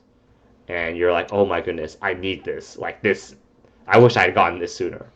And that's kind of the counterpoint where like, oh, if you lock abilities, and obviously gamers are going back to what we said at the beginning of the game or of this podcast, gamers, they're gonna optimize it, right? So they're gonna say, go for this one. So when I played Royal, I was like, all right, Temperance and Fortune, we need both of them. We absolutely need both of them. And actually, it ended up that in Royal, you didn't need temperance as much because even after you went to the dungeon, you could still do something at home. So that kind of negated it, but it was still helpful if you decide to pursue it. But like forging, oh man, every day you're like, hey girl, I need a fortune. Read my fortune, please. Read my They fortune. pay you money. I'll give Take you my money. money. $50. It's literally $50 for a fortune reading of someone who clearly trusts you. Man, she ripped you guys. She ripped us off, dude. She is my baby mama.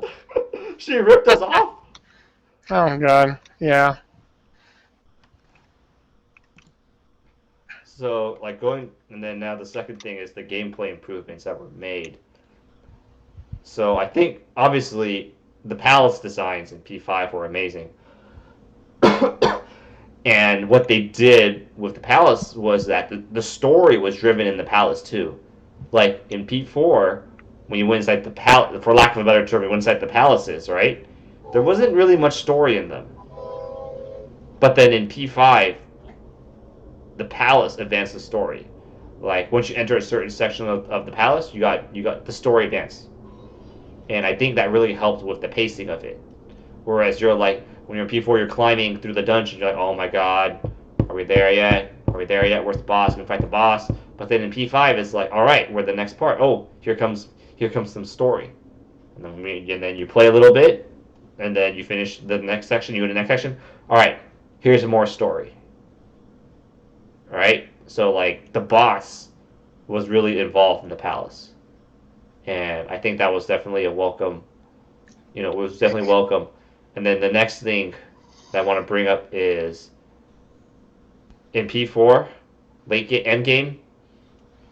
Basically in battles, all you're doing, you're just for the mobs, you're just spamming Mahaman or Mamudan, right? You're using the one-hit KO skills to just basically sweep the floor, right? That's what you're doing.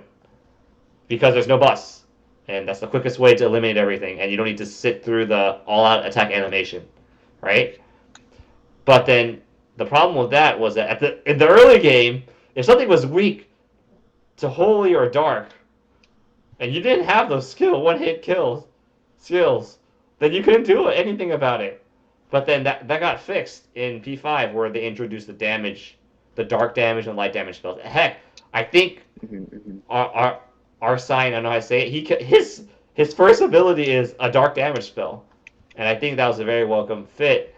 And I think adding the Psy as well as the nuke damage, I think it helped the variety out with the game a lot. And I think the reason why they put those in was because of the fact that you were fighting other personas rather than the shadows, and they need their variety. So I think there were a lot of improvements made, but I think specifically the palaces and the pacing improvements they made, as well as kind of a more like fixing some of the problems with the elements. I think those were probably, in my opinion, the two most important things to fix in the game to give it more flavor and to avoid burnout. Yeah, I agree. And going back to your point about how like going through a palace felt better than going through a dungeon in P4. I think something just popped in my head was that P5 gave you the option to avoid encounters by hiding in shadows. Like you could hide behind things and leap from shadow to shadow and move your way through a corridor, avoiding enemies entirely or ambushing them. And that gameplay loop is a lot of fun as opposed to P4 where it's like you wander in this dungeon and the shadows notice you immediately, and you have to like be really quick to get the ambush, but you end up having to fight them all. You can't really run past them. There's no way to like avoid shadows if you just want to get through the dungeon.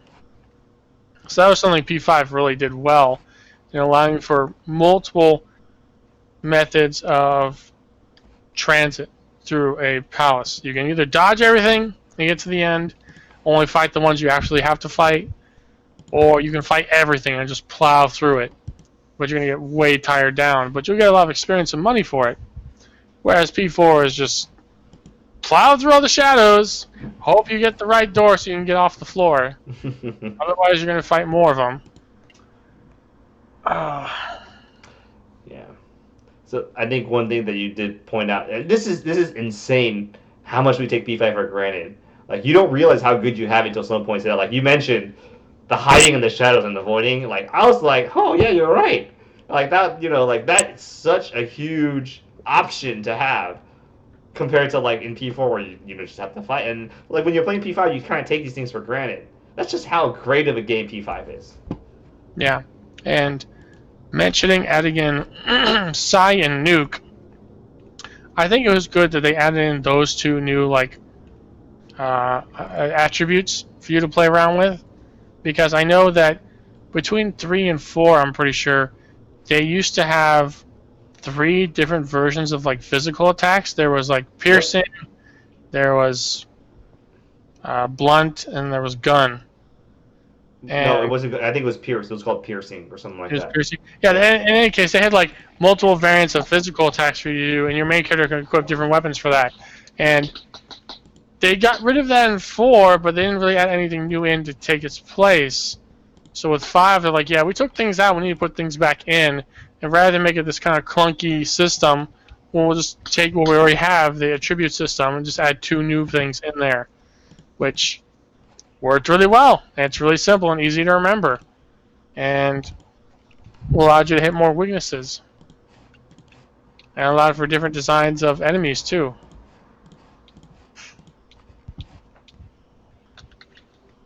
Yeah, Persona 5 is just better in terms of gameplay with Persona 4. It's we brushed on this earlier. I think when we first talked about Persona as a whole, even down to catching personas like a Pokemon. I think it's so much better. Yeah. Yeah, the negotiations is a lot more. It's a lot better of a mini game to play than the shuffle, and so combat, gotta give it over to 5. Story, I think it's a little more equal. 4 story is really fun, but if you're stuck going through the slog, it can not feel as good. I actually think that it's debatable which story is actually better, 4 or 5. I think it just depends on what kind of story you enjoy. I think the stories are different. To me, and we're talking about just the general storyline. I think it's just. I think it comes down to personal preference, in my opinion. I like 5 better because that's the kind of stuff I like, but I can see why people would like 4 better. I think it's just a matter. It's not a matter of which one's better at this point. It's just your personal taste. This goes back to the whole, do you like interpersonal relationships better, or do you like intrapersonal relationships better? Do you like the effect of society, or do you prefer, just the effect you have on other people directly? And I think that factors heavily in whether you will like P4 or P5 story better.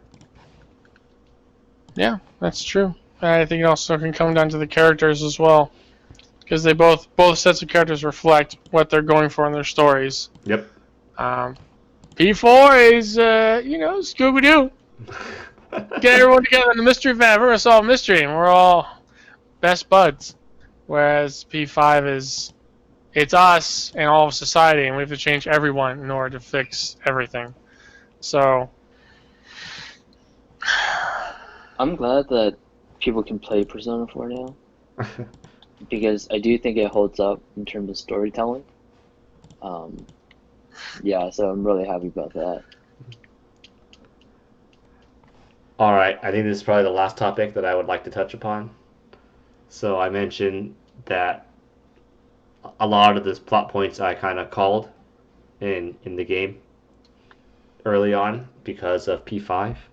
So the first thing that I called out was, okay, so this is definitely spoilers. All right, I'm just gonna say it here. This is spoilers for, just so we can talk freely. This is spoilers for Persona 4 and Persona 5. All right. okay. So early on, when the Jester Arcana was unlocked, I called that Adachi was the killer because of how out of place the Arcana was. It wasn't in P3, it wasn't in P5, and it was the Jester specifically. So I was like, Adachi's the killer. For sure, he's the killer. And then, I kind of was taken back when it was the when it was now whatever the other guy. But then as it dawned that it wasn't actually him, I was like, it's Adachi for sure. Like there's no question anymore. It's Adachi for sure. And so I called that pretty early, and then I also called the fact that Nanako would be thrown into the TV. I called that pretty early too. I think the only thing that I was off about it was that she'd be thrown into the TV and she'd be thrown into June's. It'd be like the dungeon was basically Junes. Because I think the way I called it was that I think you were both in the chat where I was like, it'd be a damn shame if Nanako was thrown into the TV that she loves watching so much, and it'd be an even worse shame if that dungeon ended up being Junes, the place that she loves so much. Yeah. Oh lol. Yes, I think at that. Yeah, I remember that too, and yeah, it's funny because I really want to get a sense of why you thought that way, or not with Nanako, but more about Adachi, because you actually made a claim much earlier when you're like, "Oh, this guy, yeah, he's the killer," and in my head it was like, what makes you say that? And then you mentioned about how these characters that are introduced early in the story are typically people that are involved much later, and typically, they're the bad guy. Yeah, Like so I Akechi. think the exact claim that I made was that I don't think I said that the exact thing I made was like generally in Persona games, you will see the killer or the big bad early on in the game. This was I think in P3 the person behind everything, the main antagonist, you saw him pretty early, and in P5 you actually even though the in P5, I guess we can talk freely. So in P5, you met what's his face, the bald man, Shido. Like you saw him in a flashback, but you actually met him in person at the end of the first palace, right? You actually met him in person at the end of the first palace. So I was like, it wouldn't be a surprise if for P4 you also saw him early. And then once I said that, then after that, shortly after, we unlocked the Jester Arcana. And I was like, oh yeah, it's definitely this guy.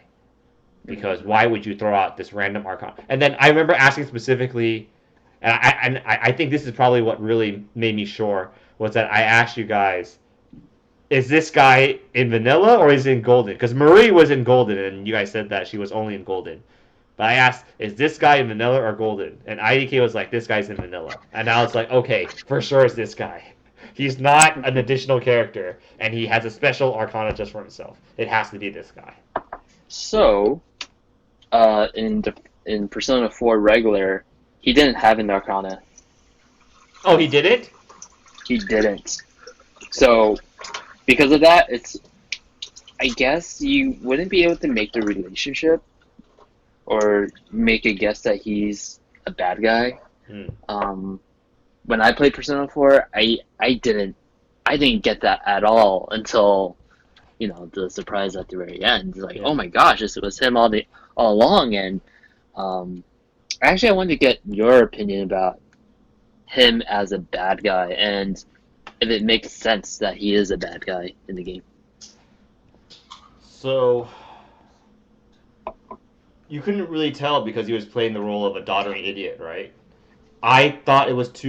I had my suspicions. Even if it wasn't the Arcana, I had my suspicions too because he was feeding us way too much information, right? On accident. Like no one is that incompetent.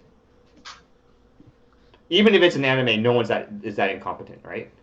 So that's why I kind of thought like, oh, he's feeding us too much information. Yeah, he does do that quite a bit, and so you sort of like, for me, it was, oh, he's just a fucking moron, or, oh, he's a glory hound or something, like he's making a lot of mistakes, but then there is that twist, and so it's like, oh no, he's just a really scheming bastard. Yeah. Oh, I need to go to the bathroom for a little bit. I'll be right back. All right. Sure.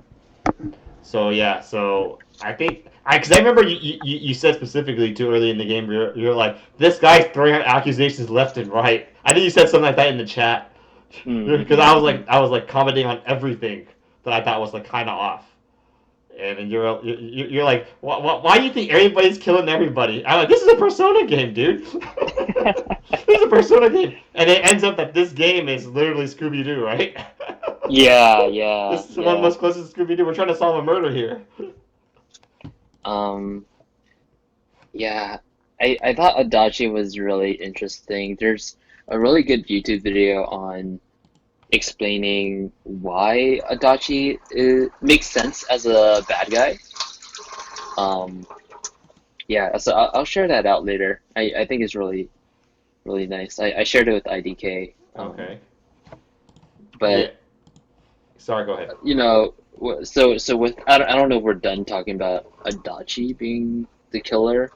The one thing we didn't really get to talk about was Nanako dying and just reacting to that. Because to me, that was the reason why I loved Persona 4 so much. Everything kind of built up to that moment, and Persona did it so well. Just because you're so close with your friends, you're so close to Nanako, and all the story moments when you're hanging out with Nanako and your friends. It really makes you care about Nanako as a character. And when you see her die, man, it hit me like a truck. I felt so many emotions, and that's why I really want to see how you reacted, and that's why I watched your stream for that exact moment. Um, to me, that's the only reason why you play Persona 4 is to watch Watch a little the girl poor die. girl die. Um, and bonds and everything. But yeah, I just wanted to get your thoughts on it. I think we can save it until IDK gets back. Sure. To me, that's the last discussion point we should talk about. But besides that, yeah. I guess with the twist, what did you think about the twist with Adachi Twist. revealing himself? Okay, so when I was given the option to choose, I didn't even look at the list. I just went straight to Adachi. So I was like, it has to be Adachi. And you gave me a lot of crap for playing the game how the game wants to be played. But I really thought that I was looking for the line because I was like, this is not it. Like this is definitely not it because I had my suspicions that it wasn't him, Namatame, whatever you call his name was, because you saw him in the entirety of the game, and he felt bad that Mayumi was dead. So there was no way that he killed Mayumi. There's absolutely no way. So it had to be someone else. I was just trying to. I didn't understand the logic of. So this happens a lot in Phoenix Wright too, right? In Phoenix Wright, you don't know, or like in Phoenix Wright, there's two things that can happens in the games usually. One is you don't know what's wrong, but the game tells you something is wrong. So you need to figure out what that is. The second thing is that you know exactly what's wrong. You just don't know how to present it to match the narrative flow of the case. And I think in this game, it was a mix. At that point, it was a mix of both. I didn't know exactly who it was. I didn't have definitive proof, but I was like, this is too easy. Like, there's something we're missing here. And one of the options was that there's something missing here. And when I picked it, that's actually what I felt. I wasn't actually playing the game how, I wasn't playing the game because it was a game. It's just how I felt like this is something is missing here. Like, this guy is, he's actually scary. And, I was one option away from avoiding the bad end and to going to the normal end. And that's really how I felt about that part of the game because I really did feel something was missing. Now, obviously, the Twitch being Adachi, I called it, so it wasn't that too surprising when it was him. Like when I was given the option to pick, I was like, it's Adachi, for sure. But the Twitch or basically the I think you want to talk about this too was the how the game handled the multiple endings, right? So I guess we could talk about this while IDK's in the bathroom. Or we can wait. Okay. I think we should wait. I did want to touch upon on like you knew it was Adachi, but what I wanted to ask was if you knew why it was Adachi Oh no. and that twist. There's no way you can know why. Like you could have a hint of him, like I think the motive. There's no way you could have known that. But like if you looked at everything, everything was pointing at him. You just didn't know the motive. Like, he Yeah. ended up being a miss. I don't know how to say it properly. You know, Mischievous. yeah, no, not mischievous. A guy who hates women, or A yeah, misogynist. misogynist. Yeah, he was like, you didn't expect him to be a misogynist, right? Because he was, Mm-hmm. based on how he killed those women, it was, yeah. So I don't think there was any way you could have known his motive. But if you look at the facts, everything was kind of pointing at him. Even if you left out the whole gesture arcana thing, like it kind of as like your suspects is the list of suspects is quite small now, right? Because you expect it has to be someone you know. Usually in murder mysteries, the culprit isn't someone that's revealed at the last second. It's like, oh, we gotta mask this guy. Oh, who is this guy? No, it's someone you actually know. So if you like look through the list, it's not very extensive. Like the only other person it could have been was a gas station attendant, and we all know who the gas Mm-hmm. station attendant ended up being. So yeah, so like, and then the third one was that maybe it was Morangi, Who's that? your homeroom teacher. Maybe it was someone Oh, who was actually, the Mr. Moron. yeah, like it could be maybe if someone that one of the dead culprits is actually the culprit. They faked their death Mm. or something like that because they had the power or something. That's also a classic murder mystery trope as well. Like, oh, the person that actually did it is actually someone that we thought was dead. Mm. So, and this is Persona, so that could actually happen, right?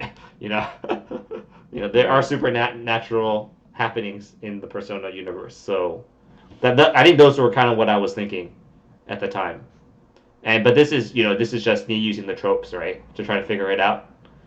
Mm-hmm. And I think that, so yeah, so I don't think there's any way you could have known that the motive behind why he did it. You could only figure out it was him by how it was done. So Yeah. Yeah. It was definitely a very difficult thing to like pinpoint to why he was a culprit or why he was guilty. But yeah, I want to see if you had an inkling of, why he was like compared to Akechi, man, that twist was such a shocker. And I thought that was done really well. yes, I never caught on to yes, that. So, yes. um, Akechi's twist was a lot more hidden, but like I think we talked about this back when we finished P5. I saw the hints as well though. So I definitely noticed the whole pancakes thing when he heard mm, Morgana for the first time. I thought that was fishy. So I did catch that, but like for him to be the killer, like I wasn't sure, but I did catch the fact that he saw Morgana or he heard Morgana's voice while Morgana was in cat form, which meant that he had seen him before. Sorry. or more like he can hear her or Yes. hear him. Yes. Yeah, it's a So big yeah, step. but yeah, so P5, they still had put the clues in there, but I think P4 the clues were a lot more obvious. For Mm-hmm. and same with Akeshi, you don't know why he's doing it either, right? You can't. There's no possible way you can ascertain his motive, but you can kind of figure out his role in it, and I think it's the same way for Adachi as well. So I do think that, yeah. So I do think that it was still well done, and it was a little surprising, but it wasn't too surprising. It wasn't a huge shock that it was Yeah. actually him. Like when we were trying to investigate who it was, I was like, yeah, it's for sure. It's Adachi for sure. Oh man. Yeah. So, are you happy that you played this game, or would you rather have read it or watched from stream?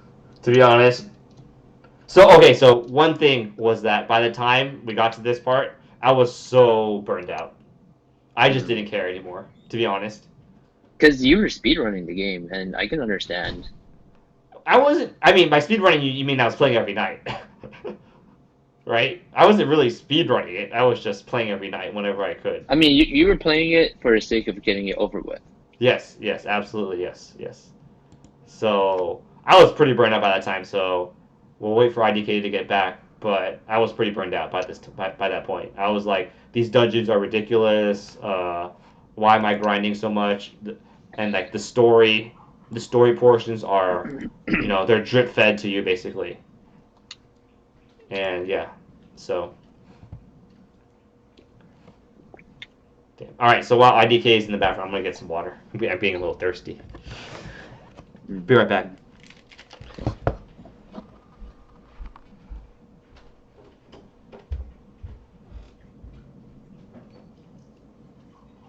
What a shame. Should never speedrun the game. Such a good game. It's a story that you gotta cherish. It's a story that you need to soak in. You gotta listen to all the dialogues, all the VO, whether it's Japanese or English. Oh my goodness. English OP.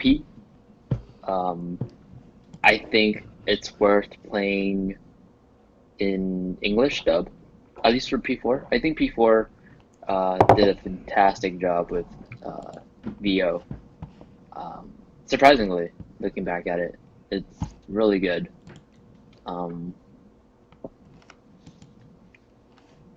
Yeah, there's that. Persona 5 VO is interesting. It's pretty good. I don't know, Morgana though. Yeah. Looking for good, Joker. English? Or what does he say? Looking good, looking cool, looking good. I forgot what it was. Yeah, looking cool, Joker. Oh my goodness. You don't like that? You Nah. are cool. It's, What a homie. Nah, you only like because it's in the last surprise meme. That's why. What do you mean in the last surprise thing? The last surprise memes. Those videos. Oh. I just meant like with the English VO. Persona 4 did a really great job. I don't know why in the Japanese VO I told you how Yosuke just sounds like a grown ass man. He's so weird. I never realized it. That's because he is a grown ass man. He is a grown ass man. It's Yosuke Bosuke, dude. Come on. Yosuke Bosuke. Other than that, like Teddy in English is really good. And Nanako too. Nanako is really good in both. It's just, man. Nanako, Junes.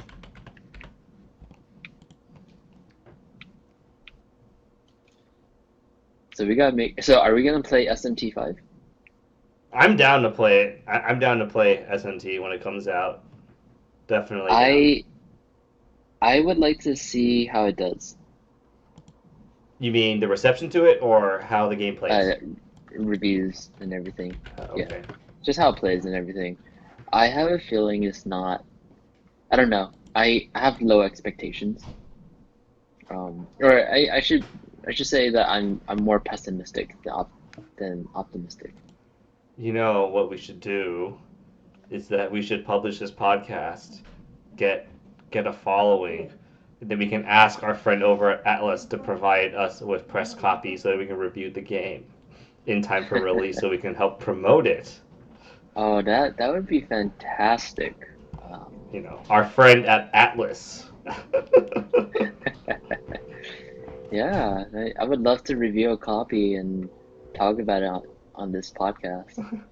Get early access, be able to, have an embargo and talk about it. Yeah. And then we'll have the podcast ready on release day, and then we'll hype up the game. We'll have a live Twitch discussion. Very legit. Yes, very, very legit. We're one of the most prestigious presses out there. Absolutely. We've been to E3 multiple times. We have very extinguishing backgrounds and past experiences with being journalists at E3. I got a couple pictures on Instagram. Met with the Ubisoft CEO. Absolutely. So we have insider knowledge Yes. and connections, obviously, with Atlas. I still can't believe I was the first one to recognize the Ubisoft CEO. How did no one in that room recognize him? Was And only that then, the only when I started asking did people realize he was the CEO. man? That was that. Man, I think that was one of my highlights. yeah. Was that the one where we went to check out a few games from Ubisoft Yes. at the Yeah, it was. And little I event? think at the time Ubisoft was probably one of the most liked publishers Mm, because I think the CEO was had a I think 2013 2014 were good years for Ubisoft. They had a hmm lot of the CEO was seen as someone that was very into the company, especially compared to like Activision, right? right. Yeah, so I think those years those were good years for Ubisoft. Yeah. Just switching gears with Ubisoft. Uh, are there any games you would play from them? Like, did you play Assassin's Creed I played 2 and 3. 2 and 3? Oh, that's a lot, I, actually. yeah, I think you saw me play. I played all of the. I think I borrowed your copies of 2. I think. Okay. Yeah, and then I borrowed someone's copies for all 3 of 2, and then I did play and beat 3. I borrowed my friend's copy of 3, and Mm, after that, mm. I don't think I played another Assassin's Creed. I think isn't there a new one coming out? Vikings, right? It's Valhalla, Yeah, the right? Vikings. Hmm Like I still don't know why they don't do Japan. Like Because there is one already. It's called Ghost of no, Tsushima. I know, but they should have done it a long. Like I'm pretty sure, like Japan, they had Japan is the most the samurai is the most requested Assassin's Creed. Samurais and ninjas. And then like the developers usually say, "Oh no, like we don't want to, we want to do realistic depict or so. They always throw some BS excuse." But then like Ghost of Tsushima beat them to the punch, or like definitely they're like, "All right, you guys don't want to do an Assassin's Creed in Japan? All right, we'll just make our own then." And then it's like one of the best games this year. Yeah. And then I'm sure the Assassin's Creed crew is like, "Why the hell didn't we make this?" Like I'm sure like all like the low level employees are like, "Dude, why the hell didn't we do this like 5 years ago?" I don't think they could have done it as beautiful as Sucker Punch. Probably Because the not. aesthetics don't match Assassin's Creed, but I wouldn't be surprised if the gameplay was just as good. But I think other than gameplay, I think they wouldn't be able to nail down the aesthetics. I think that they would have gotten the gameplay good, but I think that they could have definitely done a very good story. And Mm-hmm, and hmm I think one of the big criticisms of Ghost of Tsushima is repetitive gameplay. Yeah. So I think Assassin's Creed would have done that part a lot better. So obviously, they may not have been able to do the aesthetics, but the gameplay they would have nailed it down for sure, and it would have been a very enjoyable experience. I feel like, but they didn't do I it, yeah. unfortunately, and I think now if they do it, the bar is set so high. It's set so much higher because there goes Tsushima, Yeah, yeah. and expectations definitely factors into how good a game is or how people perceive the game to be. Mm. Definitely, there's no question about it. The anticipation for it. Yeah, like there are Um, games that have been crushed by the expectations, and they could have been good games, but like the bar was set way too dang high. hey, Persona 5 nailed it. They Nailed. they took time off, got delayed, best delay ever. Um, Absolutely.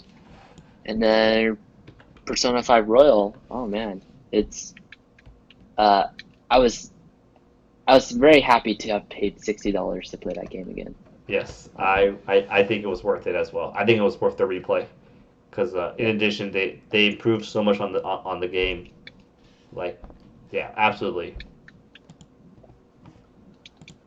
I just hope that Persona 6 they knock it out. They continue innovating, and I think I would like it if I would be very pleasantly surprised if they try to take a risk with that game as well, and they try to do something to mix it up, just like Fire Emblem Three Houses. I think for me, Fire Emblem Three Houses is like the poster child of a developer taking risks on a game and risk changing the formula. Hmm. And even though, I think. go ahead, Go ahead. go no, you I was go. gonna say I'd like to learn more about Fire Emblem and how it took risks because I'm not familiar with that series. Mm. Um, so I feel that for Persona for Persona as a whole, for Atlas as a whole to take risks, I think it's scary. I don't want them to mess up the formula, and I think that if they were to flop, people would be mad. And it's also because they iterate pretty slowly. Um, I wouldn't be surprised if the next Persona game came out in 5 years. Um, so because of that, I don't want them to flop, or I don't want them to take risks. I think that actually the Shin Megumi Tensei series takes a lot of risks. That's why there's so many spin-offs, Mm-hmm. right? There's Yeah, so many yeah, spin-offs in this series. So I would not be surprised if they took like if they tried something new. But usually when they try something new, it usually means a spin-off. I mean, like just look at it, right? Like they had a fighting game, rhythm games. That's a lot of risk, right? yeah. That's a lot of risk. But like taking a, But they're not. It's not like they took a long time developing it, and it's not like I mean, the it's expectations aren't high where you expect a good storyline from it. oh yeah, I guess as a numbered game for a numbered game, yeah. But I think like taking risks is like changing up the gameplay. In big way, overhauling the system. Maybe Mm, a completely different change, maybe a completely different revamp of the social link system. Like maybe it's more dynamic rather than static. Just like IDK was saying, what if we could have social links that you can level two people at the same time, and let's say that you have two social links at level two, and if you decide to level them separately, then you'll get two separate conversations. But if you decide to have them both meet up at the same time, then you trigger a special scene where where as if the individual level twos, all the development's done in that particular scene. So kind of a dynamic like feature like that, maybe something like that. I don't know, but something that would major change, major rehauls. I think is also quite um, quite risky. I would say like major, yeah. having an overhaul of one of your core systems, just like in Three Houses. You know, Mm-hmm. they removed the weapon triangle for God's sake, Oh, and I see what you that's mean by actually that. pretty big because that was a big part of Fire Emblem. It's like, all right, it's a tactical RPG, but each of your characters has a weakness and a strength, and you gotta watch out, otherwise you're gonna get one shotted. Your sword user is gonna get one shotted by the lance user. That's true. Uh, if they were to take a risk in Persona 6, dating sim, I'm not Absolutely, for yes. that. I think that would be a big risk. Uh, Let me take earlier. Let me date earlier. Let me explore the relationship side of things more. And what else? Let me be a girl. Let me date guys. I'm down with that. It's all good. Yosuke Musuke or Kanji. Yeah, I think that'd be really nice. Do you really want to date Yusuke though? Yusuke? Yusuke? No, not Yusuke. You mean Persona 5? Yes.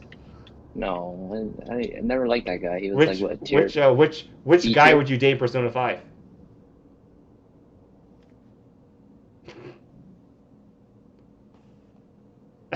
You're like, hold up, let me pull up the list. Wait, there's Ryuji, Yusuke. Is there anyone else? Uh, that's in the main party? Morgana? No, Morgana. I think those are your only male uh, characters. Let's see. As But outside of male characters, actually the only other. Oh, Akechi. Hmm. Okay. Don't forget about Akechi. But outside of that, all of the male confidants are all adults, I believe. I There's mean, Akechi the doesn't count, right? EY, and then the kid Oda. I don't think you can date that. No. Oh, and your boy Mishima, dude. Yeah, no, all the guys are pretty bad. Yeah, But like they're bad because you can't date them. So yes, that's why just exactly saying. why. Yeah. What about Maruki? Maruki, he does seem nice. I definitely sympathize with him for sure. Yeah, definitely in Persona 5. I think that's also another reason why Ryuji isn't as strong of a character, is that they focus so much on the female confidants, right? Hmm. And I'm sorry, but Persona 4, the waifus are weaker than Persona 5's waifus for sure. This is Man, where I disagree. Oh my goodness, this is why he's back. He came back because he heard so much shitting on his waifu. That's why. Yeah, so IDK. much shitting on my wife was totally wasn't because Arby's food poisoned me, but uh, you know, but Fucking Arby's. so we're discussing waifus, huh? No, I Of mean, course. I think this is best left for another time. We only did this to summon you back. Oh, of course, of Yeah. course. So the The last thing I remember hearing before I had to rush to the bathroom before I almost died was about Akechi. yeah. Oh, no, Adachi. Yes. So Adachi. that's kind of what we want to talk about now that you're back. Was Okay. was the twist. So I think Juicy can lead here. So, the main discussion we should have is about Nanaka's death and how, based on the options that you pick, determines what ending you get. Even determines if you continue playing the game. Yeah, I was telling Kagros that story climax is the only reason why you play Persona 4. If that didn't happen, Persona 4 would mean less to me, personally. Uh, and it's the reason why Nanaka's the best, God tier. Um, yeah, so I wanted to get, everyone's impression on that. Uh, and I just felt like that really made the story stand out. And there's no other game that I've played recently that made me feel a certain way. That made me feel so furious for a character's death, and that would make me choose a path where I would end up having a bad ending. So for Kagros, like I didn't tell you this, but when I first played Persona 4, I chose to kill the murderer because I was so mad. I was like, yeah, I'm gonna throw him in the TV. I'm so pissed. Like they killed, a person that I love in this game. And I think as you play the game, as you're making those decisions, a lot of your friends are saying that, oh, we should think about it. This seems really wrong. I'm really uncomfortable.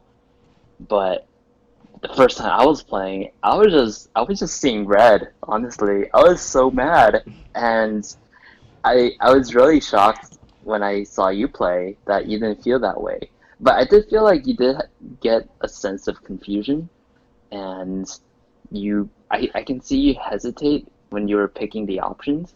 And at that point, like I really want to know what was going through your mind. Yeah. All right. So, like I mentioned before, by this point, that point in the game, I was really burned out. Oh, So, and Nanako dying didn't really affect me as much because I kind of knew it was going to happen at that point. Like it was kind of leading up to like, oh no, she's going to die. We're going to get pissed, right? That not Nanako's dead. And don't get me wrong, Nanako's the best girl in the game. There is no question about it. Nanako is the best character in Persona 4. There is no question about it. She is the best character in the game. No question about it. So when she died, obviously I was like, oh, she's gonna die. But like at that point, I was so burned out of the game, I didn't really care because I spent so much time chasing dungeons, and I think that was probably the first dungeon that I went through in one go. Like I didn't leave the TV. I think that was the first one. So I was like, yeah, no, I'm done. Like let's go, let's go, let's go. I was bored. I just cared about catching the killer or the person who was behind it in the first place. So like I think when we were watching, if I rewatched my playthrough, I'm pretty sure my reaction was like, all right, I'm pretty sure she's gonna die. So and then she ended up dying. I was like, oh my god, this son of a bitch, right? So I was I was a little like, oh my goodness, I can't believe they act like it was surprising. I was surprised. I was like, wow, they actually killed her off, right? Like that was my reaction. And then when I was at the top, when they were trying to figure out who the killer was, what I was thinking was like, all right, this is the moment of truth. We're gonna, is this guy actually like, like, is this the killer? And like I mentioned to you earlier, I had a suspicion it was not because of not only because of the game, but it was, it was just a common theme in kind of like because this is a murder mystery, right? And I knew something felt off. Something felt really off, and I'm pretty sure and I did play based on how I felt, and I did feel something was off, and I was very close to going on the normal end. It's such a shame that you have to take the very specific route. Like I didn't want to throw him into the TV. I didn't want to throw him into the TV. I had already made that decision, and for some reason that wasn't enough. Not only do you have to not throw him in the TV, you need to take a very specific line of reasoning. And I was off by one choice. So I did feel like something was wrong at that point for that twist.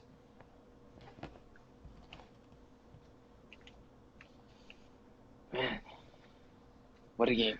Yeah. Yeah. I remember watching that. I remember the lead up to it. I went, if they kill Nanako, I'm gonna fucking flip my table.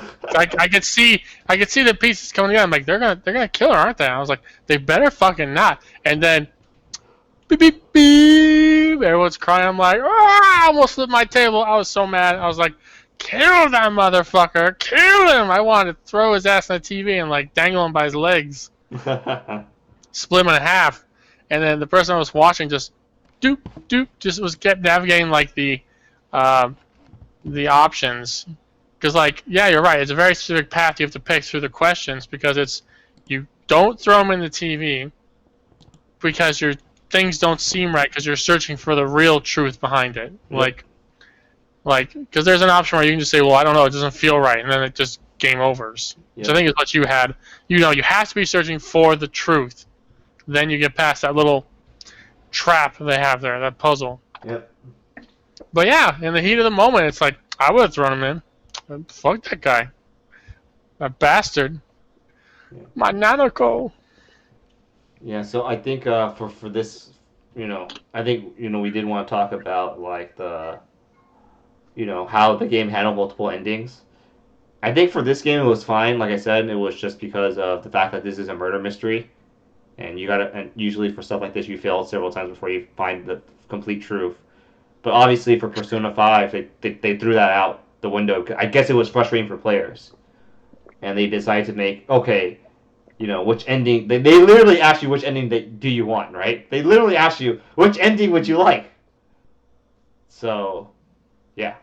Yeah, Persona 5, the bad ends were all very obvious. Yes. It was like, join me and we can, and you can have everything back to normal, and it's like, oh, that must be the bad route.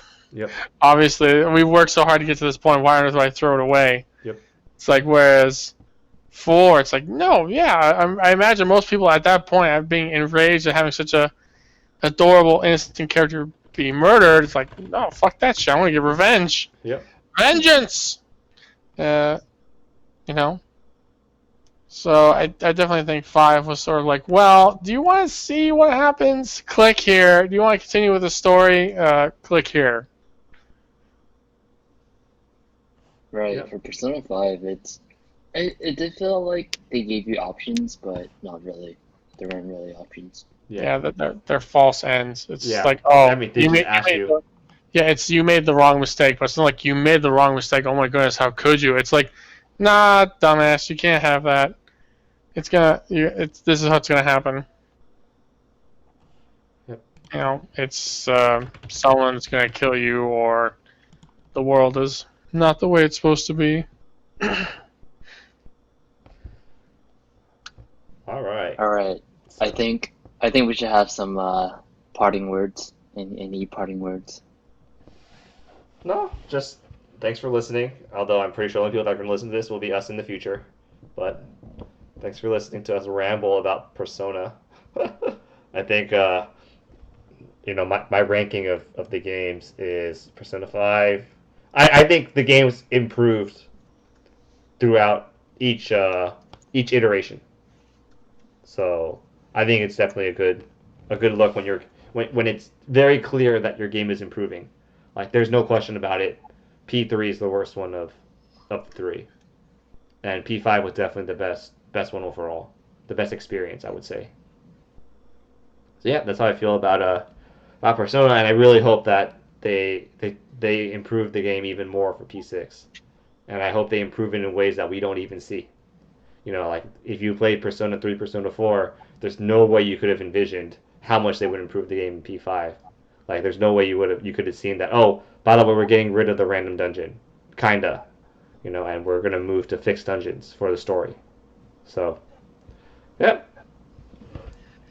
Yeah, I'd say for anyone who listens this far, thank you, much appreciated, and I hope you have at least gleaned that Persona is an interesting franchise with a lot of games in it that are potentially well worth your time, depending on how forgiving you are of retro design and frustration.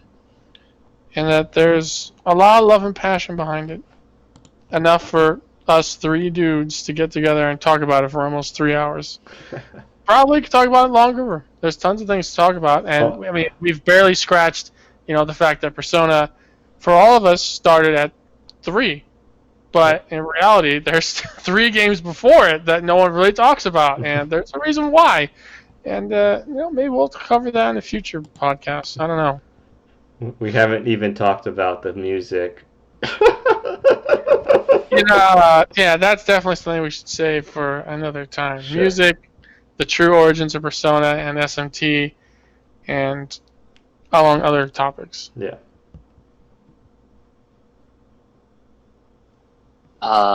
Play Persona 4 if you haven't played Persona 4, unless you played Persona 5. If there is anyone who listens to this, then you've already been spoiled. So don't play it at all. Don't play any of these games at all. Just watch them. I would say just find a good silent playthrough of 4 and 3, and watch them. Watch, and yeah, if you've been listening to us, you'll know the twists, but it's not the same as knowing. You can know what's going to happen, but seeing it actually happen, I guarantee you, it's worth seeing.